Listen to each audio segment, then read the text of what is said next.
tasawuf. Makanya Al-Imam Junaid Itu Al-Baghdadi asumsi, bro. mengatakan, Asumsi. tunggu dulu ya. Bentar dulu, santai dulu. Nah, Al-Imam Al-Junaid Al-Baghdadi mengatakan, ilmuna muqayyadun bil kitabi was sunnah. Ilmu kita, maksudnya tasawuf, itu akan selalu terikat dengan Al-Quran dan sunnah. Begitu teman-teman. Kalau dikatakan asumsi, berarti saya tidak bawa dalil. Padahal saya sudah bawa dalil. Makanya itu bro.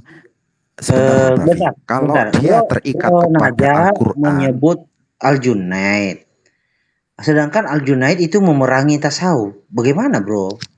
Coba tampilin datanya bro. Oke. Wah, gini. Tasawuf. Kitab apa dulu namanya? Sebentar. Itulah hebatnya si Najah ini. Sebentar, kita baca dulu, nanti saya kasih lihat itu kitabnya. Oke. Tasawuf bid'ah dilakukan oleh sekelompok orang yang terilhami oleh ajaran mazhab Batiniyah yang menganut paham hululiyah. Mereka mengenakan pakaian sufi untuk menarik perhatian masyarakat awam. Oke. Mereka menyelipkan ajaran-ajaran. Aduh, capek deh. Sebentar kawanku. Iya, monggo. Menyelipkan ajaran-ajaran sesat ke dalam tasawuf dengan tujuan menyesatkan kaum muslimin yang awam. Mereka tidak termasuk golongan sufi. Para guru sufi semisal Al-Junaid yang tadi, Al-Basri, Al-Muhashibi, dan yang lain-lain menolak ajaran mereka dan menyebut mereka sebagai orang sindik atau mulhid, menyimpang. Naikin Bang Zuma dong bro. Suma? Oke, Ya, Bang siapa Zuma yang naikin? Kawan-kawan. Biar ada temannya saya. Oke. Kenapa dikeluarin? Takut Najah sendirian. Najah takut sendirian. Bukan ini kan silaturahim ke sini. Tadi Malikil datang ke tempat saya sama Edis Alvaro, saya tidak bilang gitu kok. Tadi katanya mana semuanya naik bro? Kawan-kawan. Saya sendirian. Bro Malikil dilanjut lagi tadi bacaannya sekalian. Bang Zuma naikin bro. Mana? Gak ada bro, gak kelihatan. Duh. Di antrian ada tadi, di beliau ngechat barusan itu. Iya, di chat itu ada, saya periksa. Mungkin dia pakai laptop. Ini udah ada. Oke.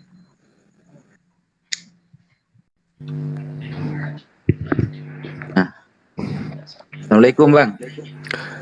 Waalaikumsalam warahmatullahi wabarakatuh. Waalaikumsalam warahmatullahi wabarakatuh. Semangat malam teman-teman Kristen yang saya kasihi. Silakan dilanjut.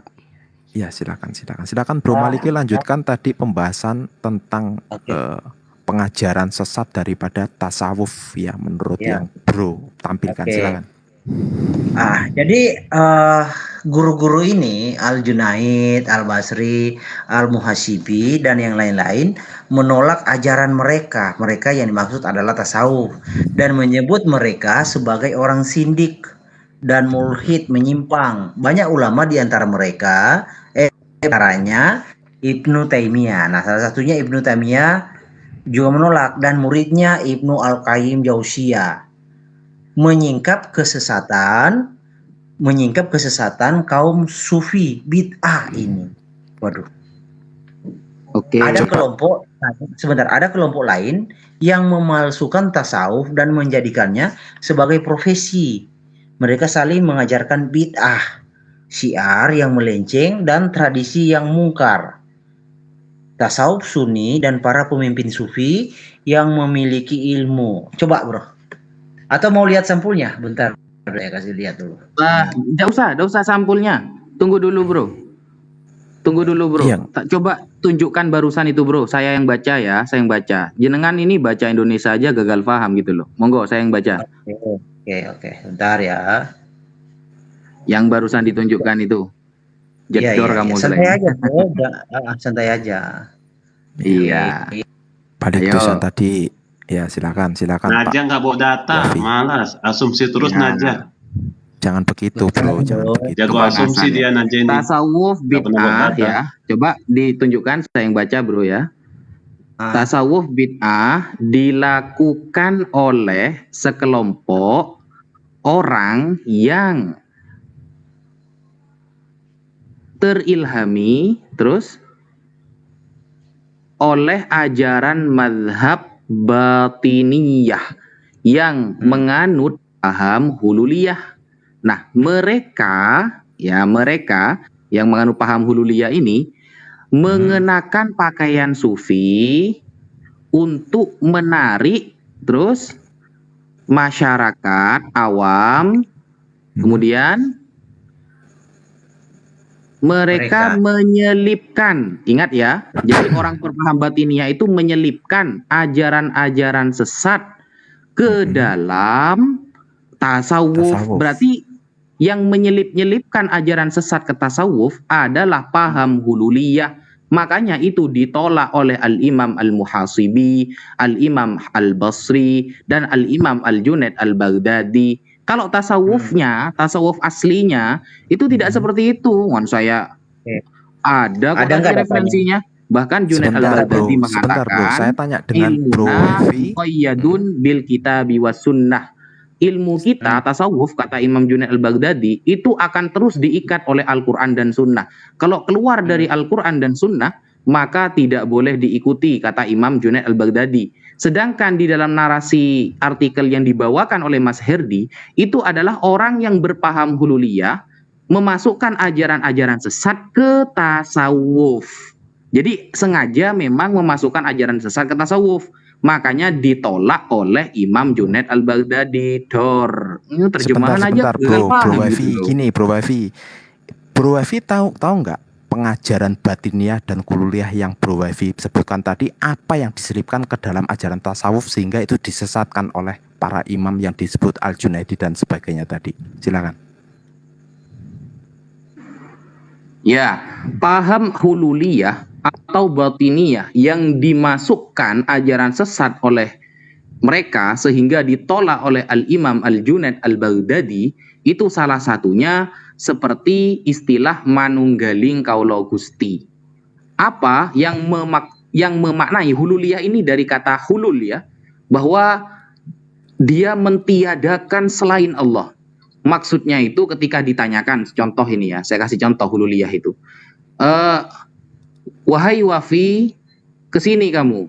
Nah, selalu saya mengatakan, di sini tidak ada Wafi, di sini hanya Allah. Nah, dia Tunjukin mengaku datang dirinya lah, sudah bro. menyatu Ini sebentar. kepada Allah, Bro itu Wafi. namanya paham hululiyah. Ya, Bro Wafi kan baru bilang hululiyah itu Tunjukin data lah Bro ajaran Wafi. ke tasawuf. Jangan Jangan ngarang-ngarang dipotong di sini. dulu. Iya, sebentar. Dengan Berarti pengajaran yang boleh Bro ya katakan motong-motong gini ya. Nanti jangan manunggaling marah ya kaula yang Gusti. motong-motong ya. Ya. Bentar, bro. Bentar, kawan-kawan teratur. Biarkan kawan kita Iya, Ustadz sudah, Najam. lanjutkan Bapak. aja. Iya. silakan. Masa diskusi kayak Silakan, gini silakan. motong-motong gitu. Nah, jadi paham hululiyah itulah yang ditolak oleh Imam Junaid Al-Baghdadi yang mengatakan dirinya menyatu kepada Allah sehingga mengaku dirinya itu Allah. Begitu. Itu paham hululiyah. Saya ini hatam ilmu tasawuf, jangan ditanya nggak tasawuf Baik, gitu loh. baik. Nah, yang Bro katakan tadi ini bahwa hululiyah itu menyelipkan ajaran manunggaling kaula Gusti, itu datanya Bro dapat dari mana? Itu hululiyah itu ada ke dalam generasi siapa? Dari tabiin atau tabiut tabiin atau dari sahabat? Coba dikasih tahu ke kita dengan data ya, Bro. Nanti biar dicari sama Bro Malikil. Silakan. Coba kita baca data nih. Bro Malikil jangan bacain data. Yang saya tanyakan data tentang hululiyah dan batiniyah yang dibilang tadi. Bentar. Silakan. Kita bacakan ini. Kayaknya ada sesuatu yang menyimpang. Kemudian datanglah Ibnu Taimiyah yang lebih keras menyerang tasawuf. Kemudian datanglah Ibnu Taimiyah yang lebih keras menyerang tasawuf yang telah menyimpang dari keasliannya karena mengajarkan. Jadi menyimpang dari keasliannya karena mengajarkan teori itihad, hululiyah, dan wahdatul wujud. Nah, Ibnu kan? Betul berarti. Ibnu Taimiyah mengatakan orang-orang sindik dan golongan sesat lain telah mengaku sebagai bagian dari sufi. Mereka itu antara lain adalah Al-Halaj, para guru sufi, di antaranya adalah Al-Junaid. Waduh, Ibnu Taimiyah sesat ini Al-Junaid. Ini gimana bro pendapatmu? Loh, kan sudah dibaca sama kamu bro, bahwa Ibnu Taimiyah lebih keras pendapatnya. Berarti itu pendapat ekstrim dari Ibnu Taimiyah. Kan sudah jelas. Menurut Ibnu Taimiyah di sana. Makanya Ibnu Taimiyah itu kenapa dia menolak tasawuf? Nah, dia itu mengeneralisir. Makanya gini ya, kalau baca artikel itu memang harus belajar dulu memang. Karena ini bukan artikel, tidak paham bro. Ini kita tentang bagaimana tolak ukur pemikiran Ibnu Taimiyah Al-Harrani, maka seolah-olah akan mengambil satu pendapat dan meninggalkan pendapat yang lain. Begitu. Ini gini ya, bro, kan dari tadi kamu nanya, setelah ini gantian ya, Bang Zuma nanya ke sampean ya, saya bagian jawab ini ya, gitu. Nah, Bro Wafi paham nggak tentang tasawuf, Bro Wafi? loh, hatam saya tasawuf A sampai Z. Iya, Bro Wafi tadi Gitu yang loh. bilang, kan sudah saya tanya, pengajaran dari Ini hululiyah saya mau dan jawab dari siapa? batiniyah Malikin itu apa tahun kamu? berapa? Silakan, coba. Supaya diterangkan, supaya Malikin juga paham, saya juga paham. Itu pengajaran dari siapa?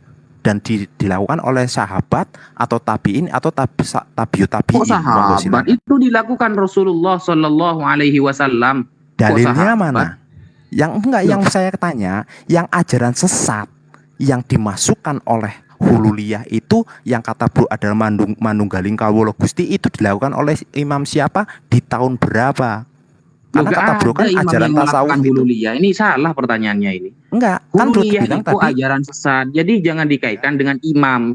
Ya gak ada imam melakukan hululiyah kan hululiyah itu. ajaran sesat yang masuk, mencoba menerobos masuk ke dalam ilmu tasawuf, bener kan? Bener nggak? Betul. Terus. Nah, dari hululiyah itu dipelopori oleh siapa? Siapa yang mengajarkan tentang kemudian dimasukkan ajaran sesat ke dalam ilmu tasawuf itu siapa? Sudah dibaca barusan itu. Contohnya seperti itu dari Al-Hajjaj. siapa? Dari tabiin atau tabiut tabiin? Al-Hajjaj itu tabiut tabi'in. Tabiut tabiin generasi ketiga berarti ya. Coba Bro, di mana Bro Malikil yang dia bilang siapa tadi namanya? Al-Hajjaj tadi. Al-Junaid, Dibuka. Al-Halaj. Al-Halaj. Saya mau lihat itu dari tabiut tabiin atau dari tabiin, saya belum tahu. Enggak ada tabiut tabiin. Al-Halaj ini sufi.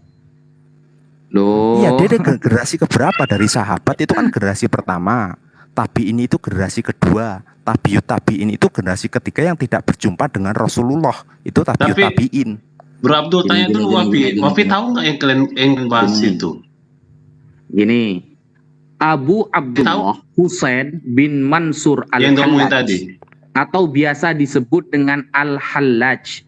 Beliau itu ya salah satu ada orang yang mengatakan dia itu adalah sufi. Nah, dia mengajarkan Manunggaling Kawula Gusti itu kepada orang-orang awam sehingga terjadi pertentangan dari kalangan ulama, karena tasawuf ini tidak boleh diajarkan kepada orang-orang yang belum bisa menangkap secara benar.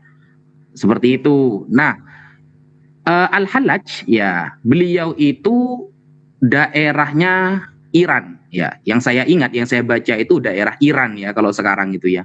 Kota Tur beliau itu. Kota Tur beliau itu. Jadi beliau itu keturunannya, kalau lihat keturunan ya secara nasab, beliau itu orang Persia. Nah, orang Persia. Nah, kalau kita melihat di dalam abad Masehinya, itu beliau itu ada di abad ke-9. Kira-kira abad 9 lah, masuk ke 10. Nah, seperti itu. Abad ke-9 masuk ke 10. Nah, kalau Islam 5, 6, ya betul berarti. 300 abad ya. Setelah wafatnya Rasulullah SAW.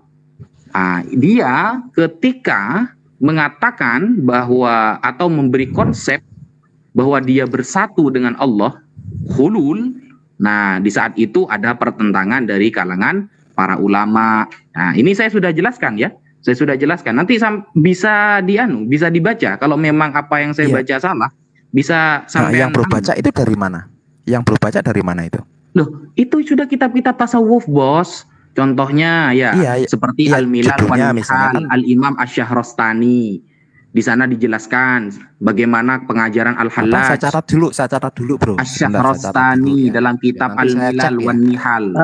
Bentar bro kan bisa open cam, bisa nggak kasih lihat kitabnya supaya saya Nah, buka? itu maksud saya. Jangan Iya. nanti itu dikira Bisa biar saya catat baca bila Arab perlu tuh. saya catat gitu. Bisa baca Arab. Jangan Abdul Qadir asumsi Jilani. sini Wafi.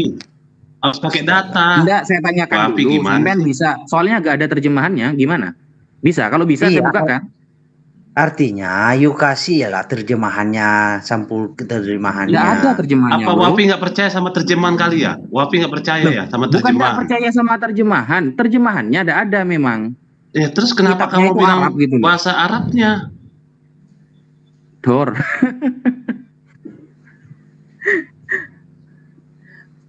Jenengan bisa ndak? Karena percuma saya nampakin referensi kalau sampean disuruh baca aja nanti ngak-ngakan nanti. Ya bro buka open cam dulu, bro liatin kan ada sampulnya. Nanti kelihatan dia itu ditulis oleh siapa, dari imam siapa, nanti akan ketahuan. Makanya silakan open cam.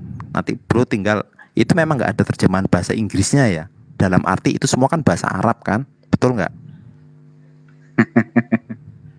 Betul nggak bro? Apanya, bro? Iya, itu kan dalam bahasa Arab semua kan. Yang bro bilang itu, yang bro baca tadi gua tanya, ini Iya. dapat dari mana? Oh, dari buku ini. Ini dalam bahasa Arab semua. Nah, makanya open kan lihat judulnya. Saya mau lihat sampulnya. Judulnya apa gitu, silakan. Waduh. Lagi kan download Wafi dulu kan nih. baca tapi pakai bahasa Indonesia, bukan pakai bahasa Arab tadi Wafi bicara kan? Ini harus download dulu. Pakai bahasa Indonesia Wafi bicara kan? Ini aja. Iya, Ini. iya silakan bro. Nanti Kalau saya lihat judulnya ya. Nih. Ini kalau kitab aslinya masih harus download, masih harus nyari nanti ini. Monggo. Dibaca ini Al-Hulul wal Ittihad. Ya, wa yadkhulu fihi mustalahu wahdatil wujud. Enggak. Yo, coba dibaca Enggak, Syabdul Qadir Jilani bro bawahnya. baca ini PDF baca atau dulu. apa? Baca Yang dulu. bro baca ini PDF Itu atau apa? website, ya website ini menerangkan dengan referensinya. Nanti ada referensinya di bawah. Sekarang saya ingin tahu jenengan Syekh Abdul Qadir Jilani sampai baca di bawahnya ini. Lihat Monggo. dulu website itu apa judulnya, saya pengen lihat. Oh Nanti gini, kan ini isinya, apa itu? Al-Islam Soal wal Jawab. Islamko Info. Islam? Islamko Info. Al-Islam wal Jawab. Soal wal Jawab. Itu website itu maksudnya website bukan dari Indonesia gitu, maksudnya seperti apa? Loh, saya kan sudah bilang. Saya makanya gini kalau kaum terjemahan memang ya.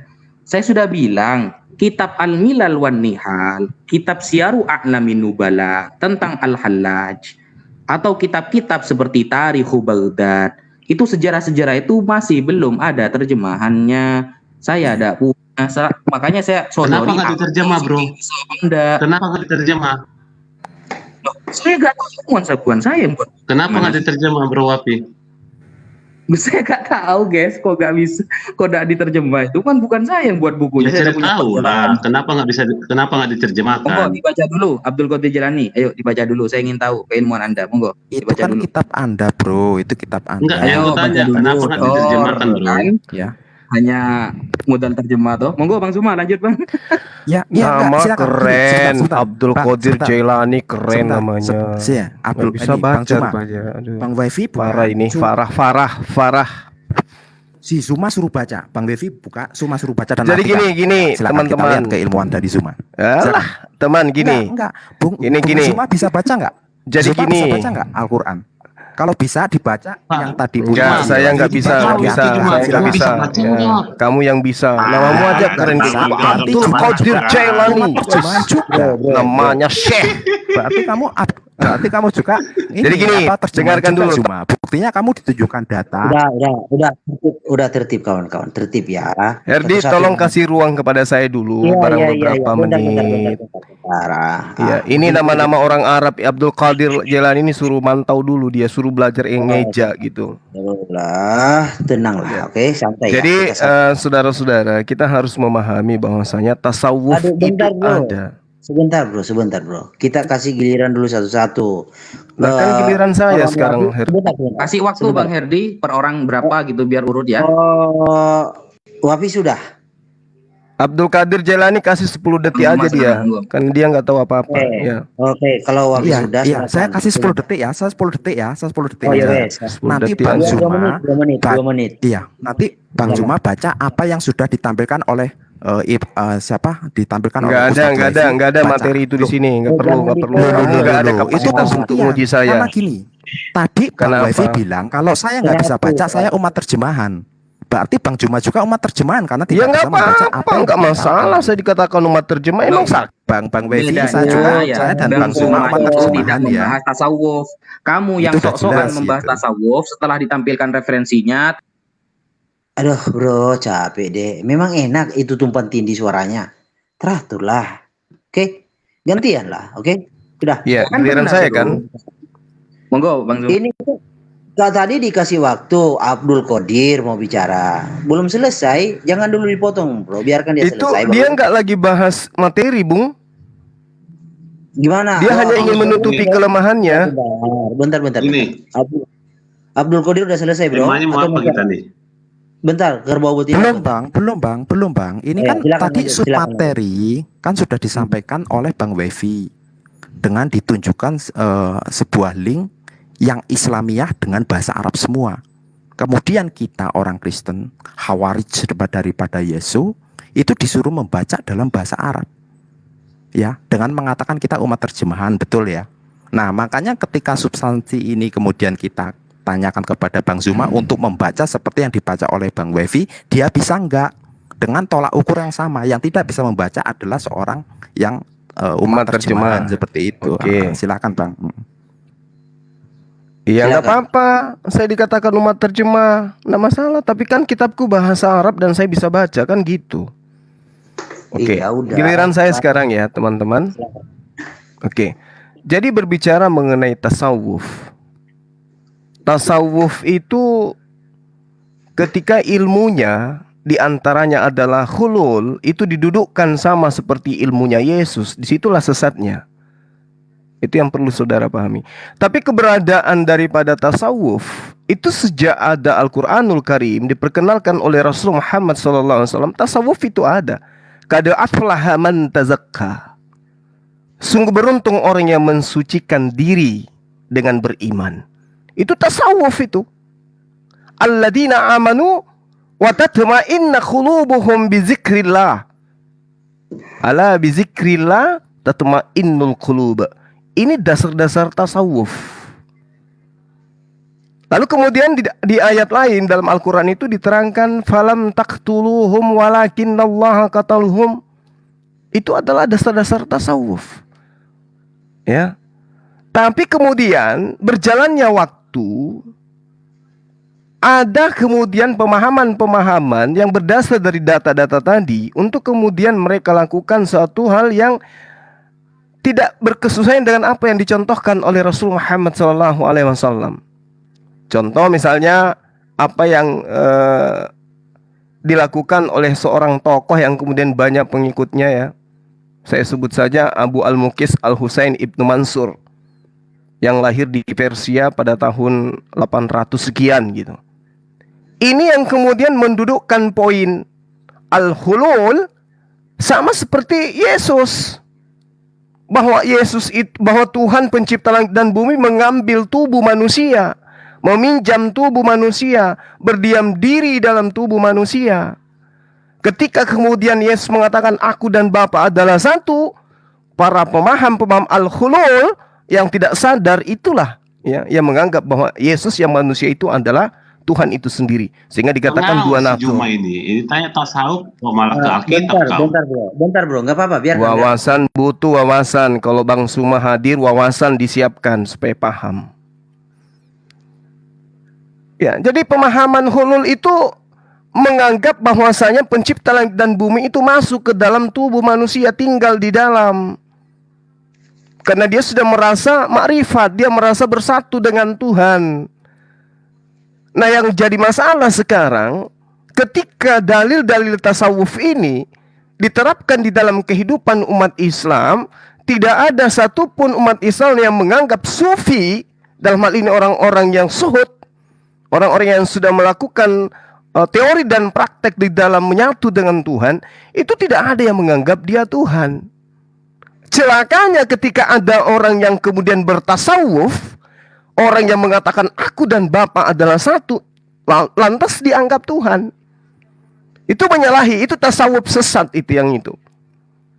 Jadi saudara harus paham, tasawuf itu sudah ada sejak Rasulullah Muhammad SAW itu menyatakan Al-Quranul Karim, mengajarkan Al-Quranul Karim kepada umat Islam. Walillahil musyriku wal maghrib fa aina ma tuwallu fasamma wajhullah innallaha wasi'un alim. Itu yang perlu Anda pahami.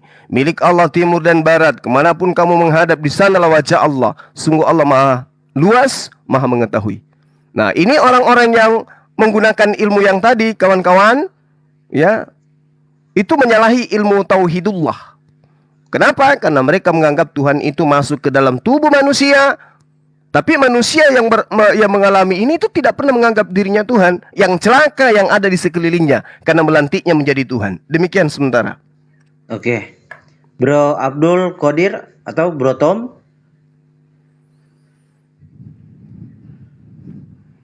Ya, Halo? iya. Cuma pengen nanya Bang Zuma, yang Bang Zuma tadi bacakan, yang tadi sampaikan tadi dari pemahaman hululiyah tadi itu, Bro Zuma ambil dari kitab mana gitu? Bacaan yang Bro Zuma bacakan tadi ini, yang disampaikan tadi ini, pemahaman ini diambil dari mana? Biar saya catat dulu. Kita belajar tentang konsep, kawan. Iya, itu kan Bro kan Ya. konsep itu kan dibuat ya, dikonsepkan oleh manusia, betul ya? Bukan Allah yang Gini. konsepkan. Harusnya dipahami dulu ya, secara etimologi ya. Secara Bro, etimologi. saya kok Sebentar. dibisukan pesannya, Bro. Bentar, saya nggak tahu bro. Bentar. Udahlah, Loh, kita kan Saya bicara di atas dibisukan ini. ini loh. Nggak bisa ngetik komen saya loh. Udah bro, bicara di atas ini aja. Kamu kan bisa bicara di atas, Wafi. Ya, Kenapa saya dibisukan? Kenapa? Itu kok ngambek kali kau. Aduh, Kenapa? Yuk, takut ya. Bukan takut. nggak ada ngapain Udah di juga. atas, ngobrol aja. Monggo, Bro. Jangan framing hal-hal kecil begitu bro, ya, oke? Oke, ya, harus dipahami dulu tasawuf ini asal muasalnya dari mana. Harus bisa kawan-kawan menjelaskan, karena saya melihat penjelasannya tumpang tindih dari tadi. Silakan Bro Abdul Qadir. Iya kan, yang Bro Zuma tadi jelaskan tentang pemahaman dari golongan apa tadi, uluhiyah ya. Itu kata Bro kan itu menjelaskan tentang tasawuf itu ya. Nah, yang Bro baca tadi berkenaan dengan ilmu tasawuf tadi, ini Bro ambil dari kitab apa atau dari link apa? Biar saya catat dulu, nanti saya pelajari ya. Silakan Bro. Banyak kitabnya dijual kalau Anda mau belajar. Bentar Yang Bro baca sekarang. Saya Yang tidak lagi berpaham membaca. Saya lagi tidak Jadi- membaca. Cuman saya Berarti pernah karangan membaca. itu ya, Juma. Itu karangan. Hilul kitab mana? Ma'quda itu kitabnya. Saya pernah baca. Apa judulnya? Ya, Hilul Ma'quda itu salah satunya. Itu kitab yang berbicara Tes. tentang tasawuf, kaitannya dengan hulul. Itu juga siapa termasuk yang salah satu nulis dari gitu? kitab kuning. Saya tahu. Imam siapa yang nulis? Biar saya tahu, nanti saya cari ya. Ya, Suaranya kecil. Iya, Bro itu dari Maliki, imam siapa? aku Bro yang pernah baca turun itu sebentar dari siapa? ganti device ini. Suara Iya bro. putus Oke. ini. Oke bro. Aku turun Yang saya sebentar ya. sebutkan tadi, Bang, Abu Al-Muqis ya. Putus. Abu Al-Muqis Al-Husain Ibnu Mansur Ibnu Muhammad Al-Baidawi. Abul Makusis. Iya. Mudah-mudahan saya tidak keliru ya. Iya. Abul Anda membahas dari tadi membahas tasawuf, ternyata Anda nggak ada referensi untuk itu ya. Loh, Baru mau bahasa belajar dari tasawuf kita ya. itu Bang Malikin. Gak ada lah, Bang. Dia Sebentar kan ya. untuk Sebentar. menutupi ketidaktahuannya dia bertanya, Bang. Cuma tadi sudah Ini yang dibuka. bahas tadi siapa? Makanya Yang bahas itu kan dibaca. Malikil. Malikil yang membacakan, Malikil yang Terakhir tahu. bro, terakhir kawan-kawan, Gitu loh. jangan tumpang tindih. Kerbau Terus, betina nanti Nama kasih kamu kesempatan. Abdul bro. Qadir Jilani itu maksudnya apa, Bro? Apa itu? Nama Eh, kamu nggak Abdul perlu, Qadir nggak perlu, Jilani itu nggak perlu maksudnya bahas. apa, Bro? Nggak perlu bahas Nggak nama ada itulah maksud bro. apa-apa. Ini cuma ambil orang siapapun boleh mengambil nama apa Untuk Kristus ini Oh, Adinda Wafi kan ada perintah. Aku utus utus kau cerdik seperti ular.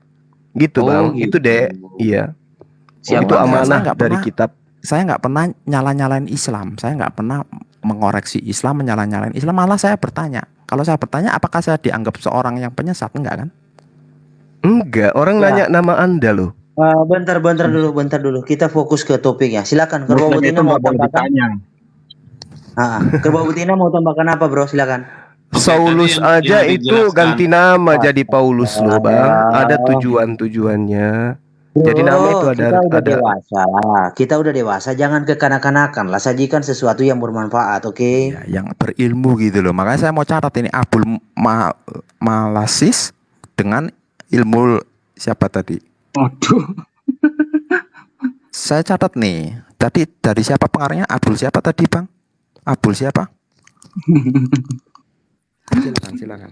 Gini aja, Bro. Dulu ya. Kamu Iya, saya catat nggak apa-apa. buka, Saya ya, catat. ya, coba catat ya. Kalau kamu Iya. ingin belajar tasawuf, catat ya. Namanya Ar-Risalah Al-Kusyairiyah karya Imam Al-Kusyairi. Itu Imam Kusyairi. Kusyairi ini abad berapa Imam ini? Berapa Hijriah?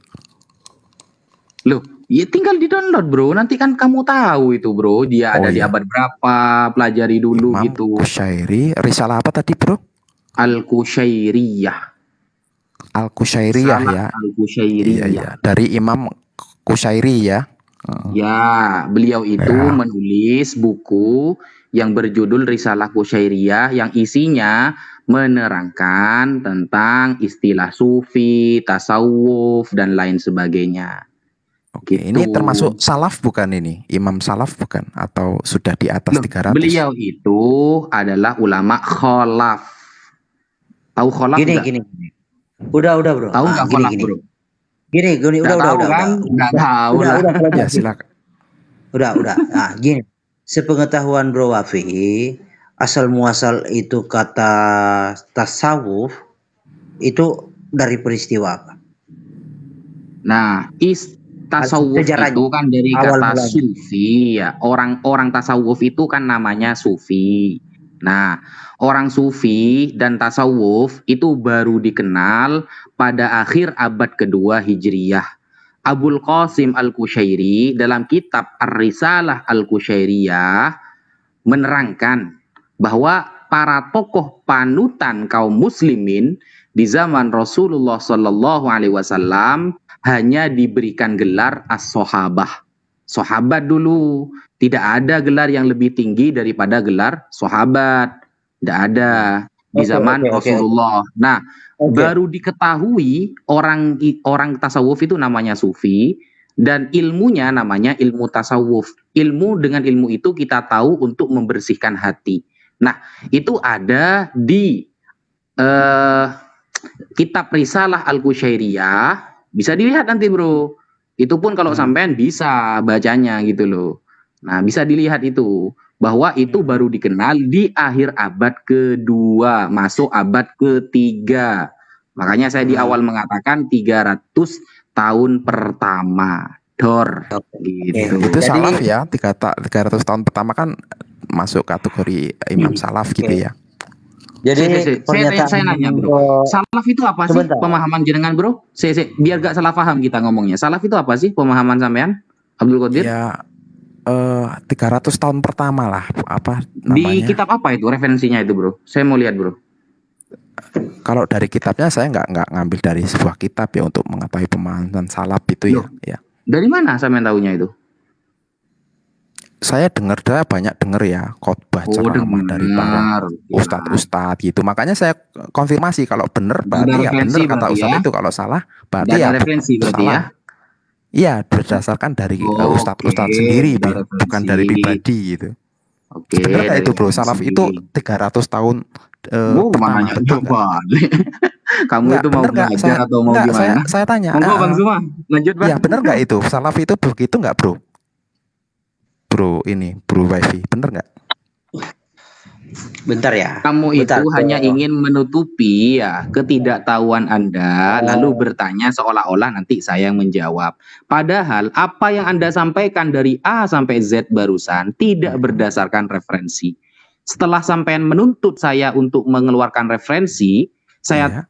sampean menuntut saya keluarkan referensi aslinya, Anda pelanga pelungu.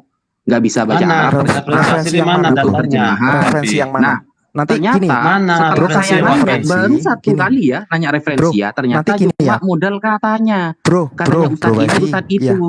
Nah, Nanti bro ini kasih kan referensinya, ajaran nanti apa biar itu, bro? gini, biar Bang Zuma yang ngajarin saya baca, gimana? Bro kasih referensinya, nanti biar Bang Zuma ngajarin saya Kalau baca. ingin menutup ketidaktahuan Anda, ndak usah ya nebeng ke orang lain.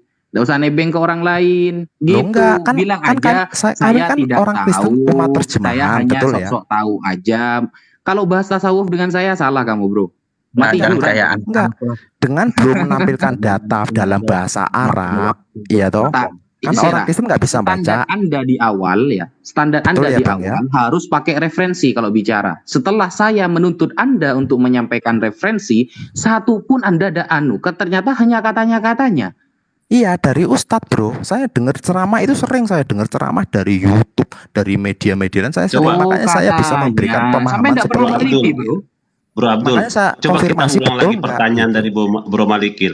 Bro Malikil kan bertanya gini, nah Wafi, apakah kamu tahu sejarah tentang tasawuf? Kan itu Kan sudah saya pertanyaannya. sebutkan sama referensinya barusan. Lalu pertanyaan yang kau bilang lengkap, kan itu, sudah ditulis jangan sama- asumsi bro, mana datanya? Jangan atas Maka karangan gini, kau. Gimana Saya mau sih? bertanya nih. Gitu loh. Yang kau bilang itu karangan kau, nggak ada Tadi buktinya. minta nama kitabnya saya kasih, siapa pengarangnya saya kasih. Kan sudah lengkap saya, bro. Saya bacakan isinya. Sampean kalau memang mau mencari referensi Sarah, saya ya cari. Saya minta satu referensi tadi katanya ternyata referensinya katanya. Ini apa diskusi ini berarti? Hindari Saya mau debat nanya, kusir. boleh nggak? Udah. Monggo Bang, Dari monggo Bang.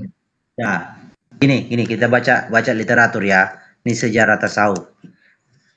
Ya, ini awal mula muncul kata tasawuf. Mata di papan Kitabnya tulis. ditunjukin dulu anunya. Kitab apa itu, pengarangnya Tadi siapa, saya itu mau dulu dong. Tadi saya mau tunjukin, bro nggak mau. Tunjukin dulu. Iya. Tadi kata Abdul Qadir ini suruh tunjukin dulu apa nama kitabnya, pengarangnya siapa, di abad keberapa. Harus sama dong standarnya. Ayo. Oke. Mata di papan tulis ya Wafi ya, simak kamu. Wah, Tadi sok-sokan kan- nggak punya referensi sama sekali kamu. Astagfirullah, ini kok kenapa kayak anak-anak semua sih? Tasawuf antara Ghazali dan Ibnu Taimiyah, karya siapa itu, bro? Kamu Siapa anak yang TK, nulis, bro? kamu diam dong. Gini kamu anak TK, kamu diam. Dengar guru Siapa yang ngomong. nulis itu, bro? Tasawuf antara Ghazali dan Ibnu Taimiyah itu, bro? Apa itu? Yang nulis, yang membuat buku itu siapa namanya, bro? Tasawuf antara Al-Ghazali dan Ibnu Taimiyah. Di Ya, sini yang nulis siapa itu, bro? kurang jelas. Oke. Nih. Yang nulis, yang Abdul, ya tuh capek deh. Abdul Fattah Sayyid Ahmad. Oke, Abdul Fattah Sayyid Ahmad. Saya buka juga gitu. Biar jelas referensinya, Abdul bukan katanya-katanya kayak tadi. Monggo. Capek deh, bro.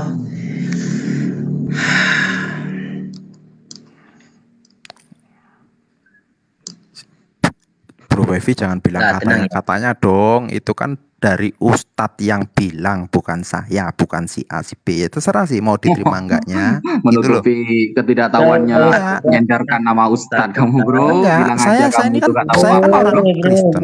Saya kan belajar. Tenanglah. Jadi bro kalau berbenturan Oh, dengan belajar Ustadz lain ya katanya. silakan Dari referensi gitu loh. primernya berarti ya. Tenang dulu Ustaz Bro. Wafi. Anda dari tadi Udah. hanya Udah. bicara nggak ada isinya, percuma. Loh, Ini. bukannya kamu Sebentar, yang ada isinya. udah, bro, udah. Awal lah, dewasa lah kita kasih suatu tontonan yang menarik ya. Awal mula munculnya kata tasawuf. Para pakar berbeda pendapat. Jadi para pakar berbeda pendapat seputar kapan dan siapakah orang yang pertama kali disebut sufi. Pendapat mereka terangkum dalam keterangan berikut. Pendapat pertama, Ibnul Jauzi berpendapat bahwa orang yang pertama kali diberi sebutan sufi adalah Al-Gauts bin Murrah. Al-Jauzi mengatakan Al-Gauts, bawah ya. Al-Gauts dinamakan Sufah, ya, karena anak dari ibunya tidak ada yang sang ibu pun bernasar jika anaknya hidup, maka ia akan memakaikan sufa, topi dari bulu domba. Sufa itu dari bulu domba di kepala anaknya itu, dan ia akan mengikat anaknya di sisi Ka'bah. Oke, akhirnya Ibu Al-Gauts melaksanakan nasarnya dan sejak itu Al-Gauts dan anak-anaknya dipanggil Sufa. Oke, lanjut dulu kawan-kawan. Bentar. Ya, saya mau nanya nih ke Ustadz Suma. Sebelumnya tadi dia mengatakan bahwa ilmu tasawuf yang bertentangan dengan ilmu apa? Tadi apa tuh katanya tuh yang paling utama dalam bukan tauhid, ya. Anda coba buktikan bahwa ilmu tauhid itu sebagai parameter uji ilmu lain, sedangkan tauhid itu sendiri pun konsep, tasawuf pun konsep. Jadi parameter uji itu harusnya Quran Anda gitu. Kalau Anda pernah belajar filsafat, ya, jangan Anda uji konsep, ya, uji konsep tasawuf dengan konsep tauhid, itu lemah. Karena konsep tauhid dan konsep tasawuf itu pun harus diuji, gitu. Parameternya Quran Anda, jangan uji konsep dengan konsep lain, itu ngawur namanya. Itu kalau mau uji kebenaran dalam ajaran itu harus lihat koherensinya itu ada nggak dengan kitabmu. Itu kalau mau belajar filsafat itu begitu. Ini saya belum masuk ke substansi nih. Silakan kamu jelaskan.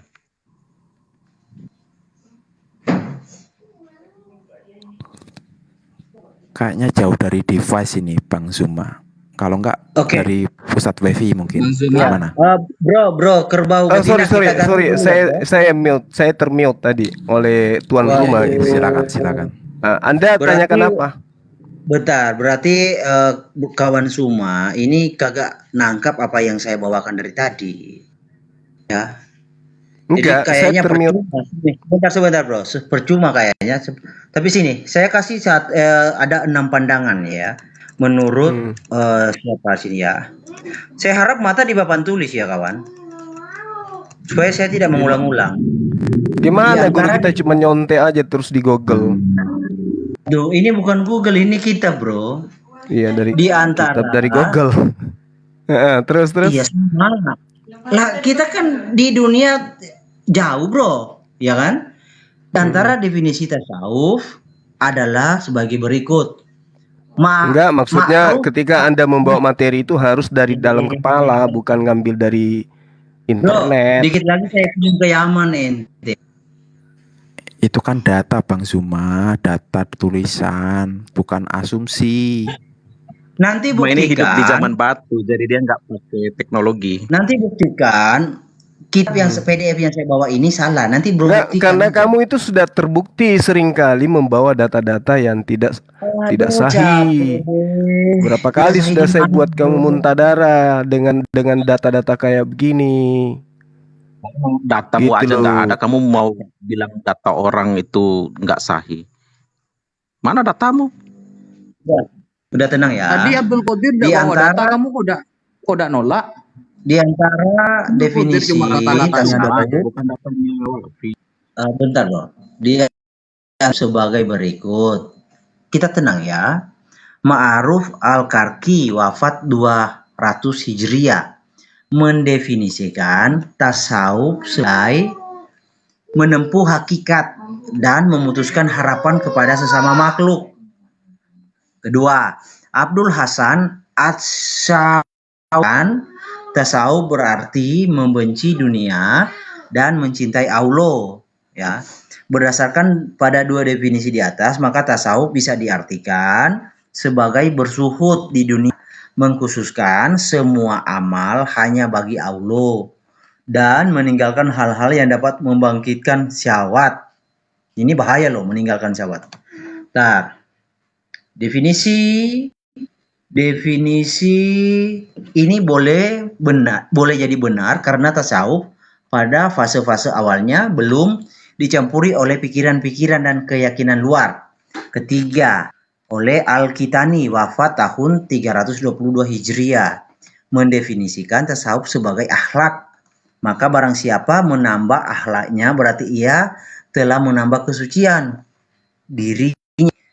Nah, keempat, Al-Hariri wafat tahun 311 Hijriah mendefinisikan tasawuf sebagai masuk ke dalam akhlak sunni, ya, dan keluar dari akhlak rendah. Tasawuf menurut definisi yang disampaikan oleh Al-Kitani dan Al-Hariri berarti menghiasi diri dengan akhlak terpuji. Oke, ini Al-Junaid mendefinisikan tasawuf sebagai engkau bersama Allah tanpa adanya hubungan. Ia juga mendefinisikan tasawuf berarti engkau dikhususkan oleh Allah dengan kejernihan. 6. Asy-Syibli mengatakan tasawuf adalah memulai dengan mengenal makrifat Allah dan mengakhiri dengan mengesahkan Allah. Oke, Al-Kitani juga mengatakan berarti syafah, jernih, dan masyahadah, menyaksikan. Banyak sih tasawuf ini pengertiannya. Silakan lanjut.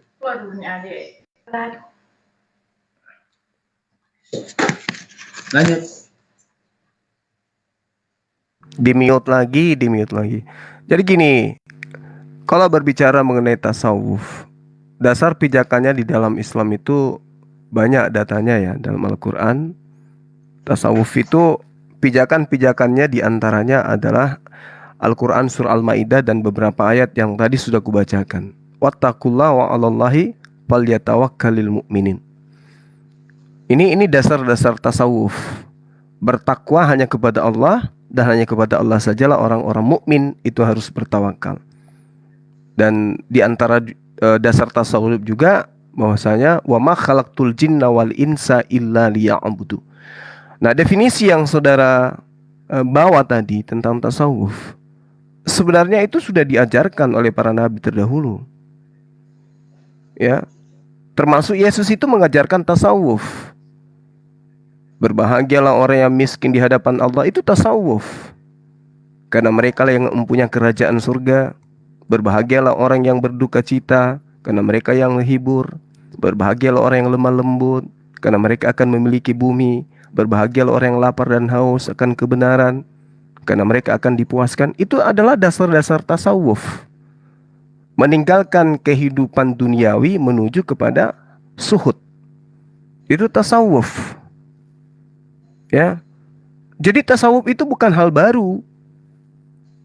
Jadi kalau Anda mengatakan tasawuf itu apa? Dasarnya dari mana? Sebenarnya kalau kita ini mengkaji dari semua aspek keilmuan, tasawuf itu dasar-dasar pijakan lebih dari segalanya. Itu tasawuf. Nah, kalau Anda mengatakan meninggalkan syahwat itu bahaya, Yesus meninggalkan syahwat. Makanya menurut iman saudara tidak menikah dia. Begitupun Paulus. Ya, tapi tidak begitu maksudnya meninggalkan syahwat. Artinya meninggalkan keinginan-keinginan yang bisa menjerumuskan orang tersebut jauh dari mengingat Allah. Itu maksudnya. Jadi kalau kita berbicara mengenai tasawuf, itu adalah satu kaidah ilmu yang tidak bisa dilepaskan dari Al-Quranul Karim, dari umat Islam. Dari surah Al-Ikhlas itu muatannya, cakupannya itu tasawuf semua. Qul huwallahu ahad, tasawuf. Allahus samad, tasawuf.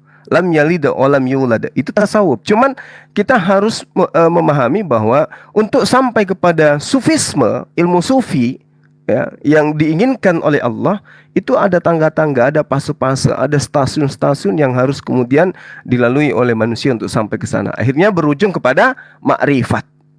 Kalau sudah makrifat, maka itu tadi di dalam kitab saudara, aku dan Bapa adalah satu. Itu makrifat tuh.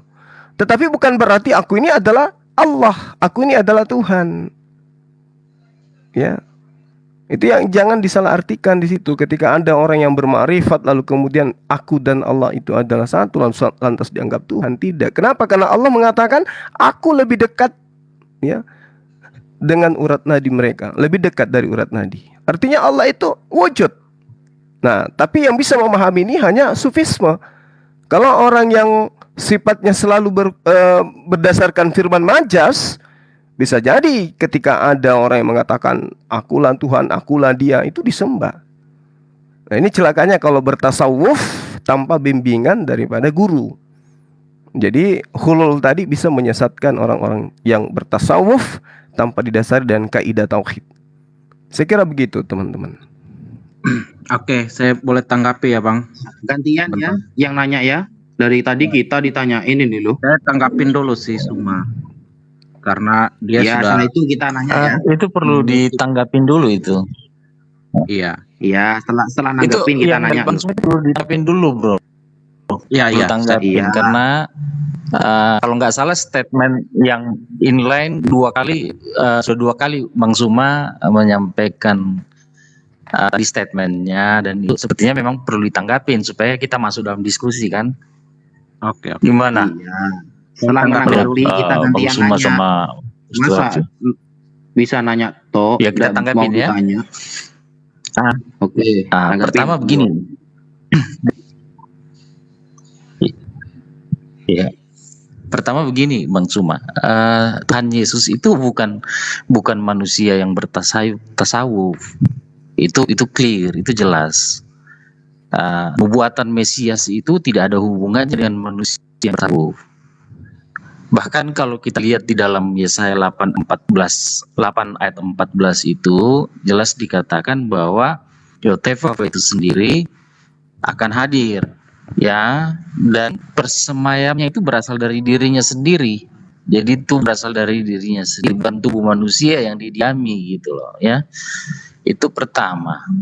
Jadi ketika Tuhan Yesus bilang aku dan Bapa adalah satu, ya memang dia adalah Bapa itu sendiri. Gitu ya. Jadi dia bukan manusia yang bertasawuf, bukan. Hal yang kedua adalah ketika kita melihat penjelasan Bang Wafi sama Bang Suma terkait tasawuf ini, jadi manusia itu seolah-olah terlepas dari situasi tubuh materi, ya. Jadi ada dua hal ya di situ yang dia manusia, antara aspek goibnya dan aspek materinya. Semakin dia ke aspek yang goib itu, nanti dia akan nyatu dengan Tuhan, kan begitu. Terus itu juga ada dua pandangan sih kalau nggak salah ya. Apakah tubuhnya itu ikut melebur jadi goib semua atau sebaliknya? Nah, bisa diperbaiki nanti kata goib di situ ya. Mungkin nggak tahu kawan-kawan pakai istilah apa tuh. Nah, jadi berbeda sekali dengan Tuhan Yesus, beda. Tuhan Yesus ini adalah Tuhan jadi manusia. Nah, pertanyaan saya yang muncul ke Bang Suma dan Bang Wafi menjelaskan ini, apakah Nabi Muhammad sendiri adalah manusia yang bertasawuf? Karena begini, untuk masalah syahwat aja dia memiliki lebih dari berapa istri gitu ya, cukup banyak. Nah, begitu juga masalah jabatan dan kedudukan. Biasanya orang-orang yang bertasawuf itu udah meninggalkan hal-hal duniawi. Ya, seperti itu kira-kira. Jadi itu tanggapan saya sementara. Thank you. Oke. Bro Daniel, boleh Bang? Iya. Tadi Ustadz Suma udah cocokmologi Matius 5 ayat 3 dan Yohanes 10 ayat 30. Kenapa saya bilang cocokmologi? Karena beliau sendiri nggak tahu asbabun nusul atau latar belakang yang ada di dalam Matius 5 ayat 3. Itu semua ada latar belakangnya. Jadi saya sampaikan di sini, Bro Suma, latar belakang daripada perkataan khotbah Yesus di atas bukit, berbahagialah orang miskin, karena mereka akan memiliki, ya. Dahulu sebelum mereka kembali ke Yerusalem, mereka dibuang ke Babel, dan dalam pembuangan itu mereka selalu menaikkan doa. Ada seorang pemimpin pujian di dalam sinagog itu, dia seorang salih sibur, seorang pemimpin pujian yang selalu menaikkan doa, ya, Hineni heyani mimaas, inilah kami Tuhan orang miskin yang melayani. Doa itu sudah 500 tahun sebelum kedatangan Mesias. Dan ketika dia datang, apa yang pernah didoakan dijawab di atas bukit ketika dia khotbah. Berbahagialah orang miskin, karena mereka lah yang punya kerajaan Allah. Doa orang Israel di pembuangan di Babel sebagai doa yang mereka memandang diri mereka itu miskin. Karena apa? Mereka sudah kehilangan tanah suci mereka, kehilangan kebanggaan mereka yaitu Yerusalem dan bait suci mereka. Sinagog sebagai ganti tempat ibadah mereka di Babel. Jadi latar belakang dari pengajaran Yesus itu adalah itu. Ada hal yang pernah dialami orang Israel dan itu dijawab di situ. Artinya apa? Apa yang menjadi harapan orang Israel itu akhirnya dijawab di dalam khotbah itu. Jadi gak ngarang ya Bro Sumaya, kalau mau kutip-kutip ayat harus tahu dulu asbabun nuzul. Saya pakai asbabun nuzul supaya Bro paham, kalau pakai bahasa asing nanti nggak tahu. Jadi masuk lagi ke Yohanes 10 ayat 30. Jadi kalau kutip ayat itu memang gampang untuk dicocokmologikan, tetapi untuk memahami konteks itu memang sangat sulit. Saya lihat Bro Suma ini. Di ayat 28 dan 29 sebelumnya kalau Bro baca, saya akan baca Yohanes 10 ayat 28. Ya, ini ya. Dan aku memberikan hidup yang kekal kepada mereka dan mereka pasti tidak akan binasa. Ini memberikan hidup yang kekal dan tidak akan binasa sampai selama-lamanya, dan seorang pun tidak akan merebut mereka dari tanganku. Bapakku yang memberikan mereka kepadaku lebih besar daripada siapapun, dan seorang pun tidak dapat merebut mereka dari tangan Bapa. Aku dan Bapa adalah satu. Ini berbicara tentang hidup yang kekal, dan dia memberi hidup yang kekal. Jadi ketika dia menyatakan aku dan Bapa adalah satu, itu bukan bertasawuf, atau kalau istilah saudara-saudara kita di seberang Hindu atau Buddha, saya lupa, mereka mengatakan menyatu ya dengan moksat, itu istilahnya apa tuh saya lupa. Itu kan menyatu dengan alam semesta atau menyatu dengan Tuhan gitu ya. Itu bukan seperti itu Bro. Ini dia mau menyatakan bahwa ya dia itulah Allah gitu, yang memberikan hidup yang kekal. Bukan bertasawuf di sini. Jadi nggak ada konsep-konsep tasawuf yang Bro kutip itu dari ayat ini yang mengatakan Yesus bertasawuf. Malahan dia itu sedang mengajarkan bahwa dialah sumber itu. Itu aja yang saya katakan Bang Malik. Ya. Udah Bro. Silakan Bro Suma atau Ustadz Wafi, nanti setelah ini Bro Abdul Qadir. Silakan Bro. Ya. Gimana Dek Wafi? Saya atau gimana? Ya dua-duanya Bro. Bro berdua punya waktu dua-duanya. Oke, baik. Makasih Bang Herdi. Jadi kalau Anda mengatakan bahwa Yesus itu adalah Tuhan dari sananya sehingga dia harus mengambil tubuh manusia dan tubuhnya itu adalah dia sendiri. Nah, disinilah yang saya katakan hulul. Hulul itu menganggap bahwa dirinya itu sudah menjadi Tuhan. Tapi yang terjadi di tubuh Kristen, justru orang yang menyatu dengan Tuhan dalam arti kata ma'rifat, ada pada posisi mendudukkan dirinya sebagai orang yang soleh, justru orang itu dianggap sebagai Tuhan. Faktanya Yesus mengatakan, aku tidak dapat berbuat apa-apa dari diriku. Ku di situ merujuk kepada dirinya. Dan di situ dia akui tidak dapat berbuat apa-apa dari dirinya sendiri. Berarti jasad manusianya itu bukan Tuhan itu sendiri. Nah, ini indikasi jelas bahwa kaidah-kaidah tasawuf seperti apa yang kemudian diterangkan oleh Al-Quran itu berlaku. Nah, kalau saudara Daniel tadi mengatakan tentang Yesus, bahwa Yesus itu tidak bertasawuf, ya. Tapi faktanya Yesus mengajarkan kepada murid-muridnya, ya, apa yang dikatakan di dalam hukum Taurat. Ketika dikatakan, guru, perbuatan baik apa yang harus kuperbuat untuk memperoleh hidup yang kekal. Apa yang Yesus ajarkan? Tasawuf. Jangan membunuh, jangan berzina, jangan mencuri, jangan mengucapkan saksi dusta. Tasawuf. Poin-poin tasawuf. Lalu apa yang dikatakan oleh orang yang bertanya, anak muda yang bertanya, orang kaya ini? Semua itu telah kuturuti. Apa masih ada yang kurang? Jawab Yesus apa? Jikalau engkau ingin sempurna, pergilah, juallah segala milikmu, juallah semua hartamu, berikanlah kepada orang yang miskin. Ini suhud. Maka engkau akan beroleh harta di surga. Suhud dia, meninggalkan keduniawian. Bahkan di data lain dikatakan, lebih mudah onta masuk ke dalam lubang jarum daripada orang kaya masuk ke dalam kerajaan surga. Suhud masuk ke kaidah tasawuf. Nah, yang jadi masalah kemudian ketika saudara-saudara mengatakan Yesus itu adalah Tuhan, karena dia mengatakan aku dan Bapa adalah satu.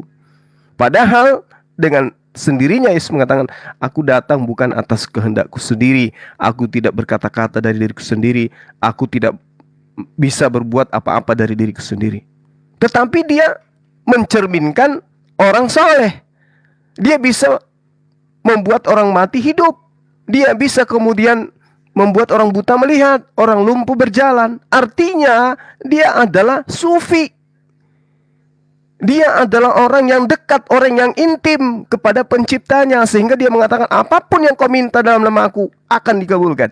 Intim dia dengan Tuhan. Tidak ada hijab, tidak ada tabir pemisah. Itu tasawuf, itu marifat itu. Ya, saya kira begitu dari saya. Nanti Dinda Wafi yang menambahkan. Makasih. Oke, bro, karena ini nggak ada timernya, ya dikondisikanlah waktunya, ya. Oke, lanjut. Oke, siap bro. Soalnya repot bro, takut saya kena mute, mau komen di bawah, saya sudah dibisukan gitu loh. Jadi langsung saja ya. Ya silakan. Gitu. Indah, soalnya saya tidak pernah membisukan Anda di live saya gitu bro. Iya, semua masalahnya bro tidak bisa atur live-nya bro, itu aja. Lanjut. Nah, saya akan mengatakan bahwa Yesus di dalam perjanjian baru itu adalah orang yang ahli tasawuf. Itu yang pertama ya. Yesus itu ahli tasawuf. Dalilnya mana? Kalau dia ahli tasawuf, banyak dalilnya. Saya yang pertama akan mengambil literasi yang dibawakan oleh Bro Herdi sendiri. Tadi Bro Herdi waktu open camp dilihatkan itu di halaman 13 bro. Di sana ada kesimpulan begini bro. Ketika para ulama sudah menyebutkan definisi tentang tasawuf, lalu ada kesimpulan di halaman ke-13 bro, buku Anda yang Anda bawa tadi itu ya. Dengan demikian, tasawuf berarti menjernihkan hati dan mengikhlaskan atau memurnikan ibadah semata hanya untuk Allah Subhanahu wa ta'ala. Apakah Yesus orang yang mengembalikan semua ibadahnya kepada Allah? Oh jelas. Di dalam Lukas 6 butir ke-12. Pada waktu itu pergilah Yesus ke bukit untuk berdoa. Dan semalam-malaman ia berdoa kepada Allah. Ya, dia berdoa. Jadi ibadah yang dilakukan Yesus selama di dunia itu ditujukan kepada Allah. Begitu. Dan Yesus juga mengatakan di dalam Yohanes 8:54 bahwa semua kemuliaan yang dimiliki oleh Yesus itu bukan dari dirinya, melainkan Tuhan Bapa Allah lah yang memuliakan dia. Jadi Yesus tidak punya kemuliaan yang muncul dari dirinya sendiri, melainkan diberikan oleh Allah. Jadi saya katakan bahwa Yesus adalah orang yang ahli tasawuf, mengembalikan semua ibadah murni hanya untuk Allah, bukan malah Yesus yang dituhankan. Gitu. Sekian. Oke. Bro Abdul Qadir, silakan Bro. Bro Abdul Qadir, monggo Bro. Iya, oke. Tadi cuma denger aja ya tentang perkataan dari teman-teman. Bahkan dikatakan ini aja sih, bilang bahwa Yesus menikah aja ya. Naikin dikit Bro volumenya. Iya, dikatakan oleh saudara kita Zuma bahwa Yesus itu menikah gitu. Tapi kalau kita melihat di dalam tafsir dari surah Ali Imran ayat 39 ya, tentang kelahiran Yahya atau Yohanes ya dalam iman Kristen, itu membicarakan tentang Yohanes yang akan dilahirkan dan dia dijauhkan dari hawa nafsu ya. Dan kalau kita membaca dari tafsir Ibnu Katsir itu seperti halnya Yohanes ya, Nabi Isa pun dijauhkan juga dari hawa nafsu. Dan pada dasarnya bukti secara sah mengatakan Isa juga tidak menikah ya. Di dalam iman Islam pun sampai sekarang tidak ada bukti. Karena Isa itu akan menikah nanti pada sebelum yaumil kiamah ya, pada kedatangannya ketika dia menjadi hakim yang adil ya, wajihan fi dunya wal akhirat gitu. Dia akan datang dan menikah nanti memang dengan seorang dari Arab kalau nggak salah ya, dan akan mempunyai 2 anak gitu. Cuma itu aja, nggak ada yang ini, karena pemahaman tasawuf ini melanjutkan dari bro ini aja. Bro Oke, kawan-kawan yang di live chat, supaya tidak dibisukan, chat yang pantas ya. Moderator juga Bro, kalau dari pihak kita kekristenan yang komen-komen yang menghujat, ya langsung dibisukan aja Bro. Jadi semua ya, supaya komennya teratur ya, yang wajarlah komennya. Silakan Bro Tom atau Bro Daniel, berdua monggo. Saya kok jadi wasit malam ini, harusnya saya membantah tasawuf ini Bro. Monggo Bro, silakan. Ya nggak apa-apa, sekalian moderator sekalian pembicara kan. Iya, nanti kesannya 4 lawan 2 Bro. Ya lanjut Bro Daniel, monggo. Ya, jadi begini. Bro Daniel ini kok saya double suaranya ya? Aku turun baru masuk lagi ya. Oke Bro. Oke Bang. Ya, saya sebelum menjawab, saya nanti mau ini ya, menekankan lagi ya yang tadi ditanya Bang Tom. Atau nggak usah nanya lah, saya mau jawab aja langsung. Ketika Ustadz Wafi mengatakan bahwa Yesus naik ke bukit berdoa semalam-malaman, artinya di sini dia juga menjalankan tasawuf ya, hidupnya mendekatkan diri kepada Allah gitu kan, kira-kira. Saya jelaskan kepada Ustadz Wafi ya, tadi sudah dikatakan di dalam perjanjian lama bahwa memang Mesias itu datang untuk menggenapi Torah. Nah, anak manusia ini atau sang Mesias ini, kalau di perjanjian lama Daud itu sebagai imam, sebagai raja, dia itu pun harus hidup dalam hukum-hukum Torah, hukum-hukum Taurat yang diberikan kepadanya. Ini adalah tipologi. Nah, bagaimana dengan Tuhan Yesus? Inilah yang dibilang dia itu setia, dia itu menepati janjinya, dan dia itu taat pada firman-Nya sendiri. Kenapa saya bilang dia taat? Karena ketika dia datang dalam rupa manusia, dia pun menundukkan dirinya. Orang heran kan? Kok dia Tuhan, kenapa dia nggak langsung aja menunjukkan dirinya itu Tuhan? Kok kayak bersandiwara? bukan bersandiwara, malah ini akan menggenapi apa yang sudah dinubuatkan, bahwa memang Mesias itu akan seperti itu.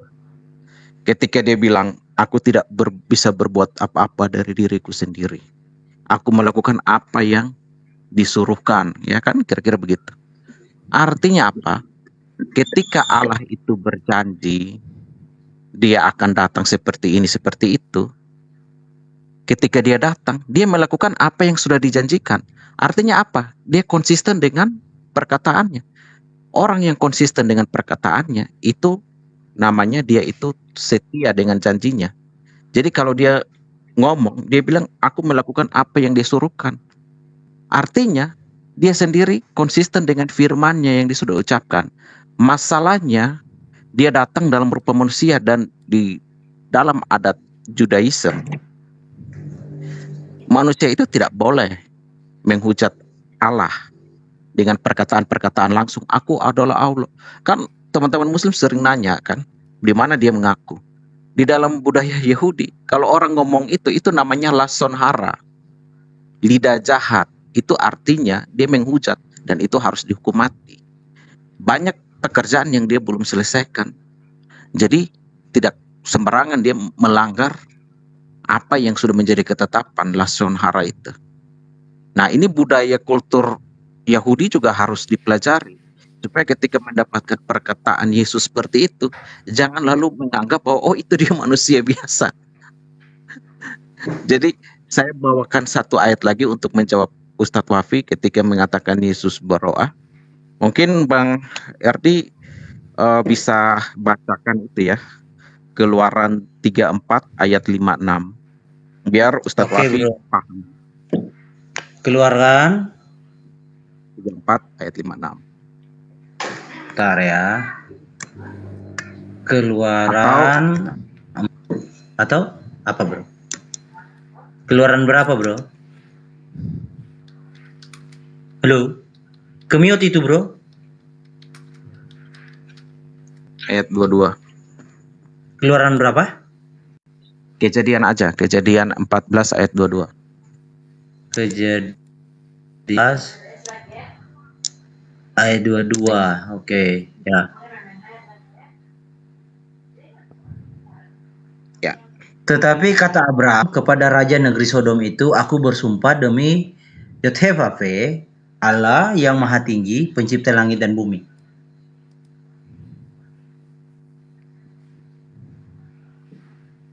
Kemute itu bro? Bang, bukan itu. 22 nomor 16, sorry. 16, oke. Kejadian 22. Sorry. Bawanyalah kembali segala harta benda itu juga Lot, itu? Halo. Kejadian 22. Ini kejadian berapa ya? Oh, kejadian 22. Ayat 16. Kejadian 22 ayat 16. Katanya aku bersumpah demi diriku sendiri. Demikianlah firman Hashem, karena berbuat demikian dan engkau tidak segan-segan untuk menyerahkan anakmu yang tunggal kepadaku. Tuh. Oke. Jadi saya jelaskan singkatnya begini, Ustadz Wafi. Allah kami itu, dia bersumpah demi dirinya sendiri, demi namanya sendiri.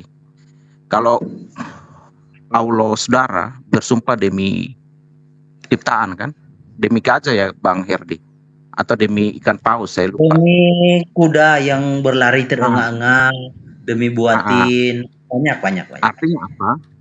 Artinya konotasinya itu kuda itu lebih tinggi dari dia, karena ketika dia bersumpah demi dirinya sendiri, karena tidak ada lagi yang lebih tinggi dari dia, lebih tinggi dari Tuhan. Jadi dia nggak bersumpah demi sesuatu kecuali demi dirinya sendiri. Kalau dia bersumpah demi sesuatu, artinya sesuatu itu lebih tinggi dari dia. Nah, begitupun ketika Yesus berdoa. Saudara mau nanya, dia berdoa kepada siapa? Kepada Allah. Allah itu siapa? Ya dirinya sendiri. Nah, contoh ya, saya berdoa dalam nama Yesus. Jadi namanya yang saya serukan begitupun ketika dia berseru. Itu yang berkaitan dengan Yohanes 17 ayat 6. Bahwa aku telah menyatakan namamu kepada dunia, yaitu namamu yang engkau berikan padaku. Artinya, dia itu tidak ada yang saudara katakan Yesus itu punya Allah. Nggak ada. Ini sekedar menjelaskan pernyataan Bro Wafi ya, yang mengatakan Yesus itu berdoa bla bla bla kepada Allah. Nah, tetapi yang masih belum puas dari saya itu ketika saya membandingkan ilmu tasawuf ini, saya coba lihat pada baginda Rasul. Itu yang tadi disampaikan Bang Tom juga, bahwa beliau memiliki berapa istri ya. Kalau kita mau lihat orang yang bertasawuf itu kan artinya dia menjauhkan dirinya dari hal-hal lahiriah, kedagingan gitu ya. Lebih mengutamakan hal-hal yang rohani. Jadi itu yang saya dari tadi belum lihat penjelasan teman-teman. Apa alasannya? Silakan mungkin yang lain. Mau nanti ditanggapi ya. Ya, silakan Bro Tom. Halo Bro Tom. Iya. Tes. Suara saya udah jelas. Tes diterima Bro. Lanjut. Iya, mungkin saya agak delay ya, jadi saya ngomong aja ya. Iya, lanjut. Jadi ada beberapa hal tadi yang dijelaskan Bang Suma, misalnya hulul. Tapi kalau berbicara hulul itu kan tubuh manusia itu yang berubah. Dia mensejajarkan hulul ini dengan halo? Iya, lanjut delay, Bro. jadi aku Enggak, jelas kok suaranya, lanjut aja.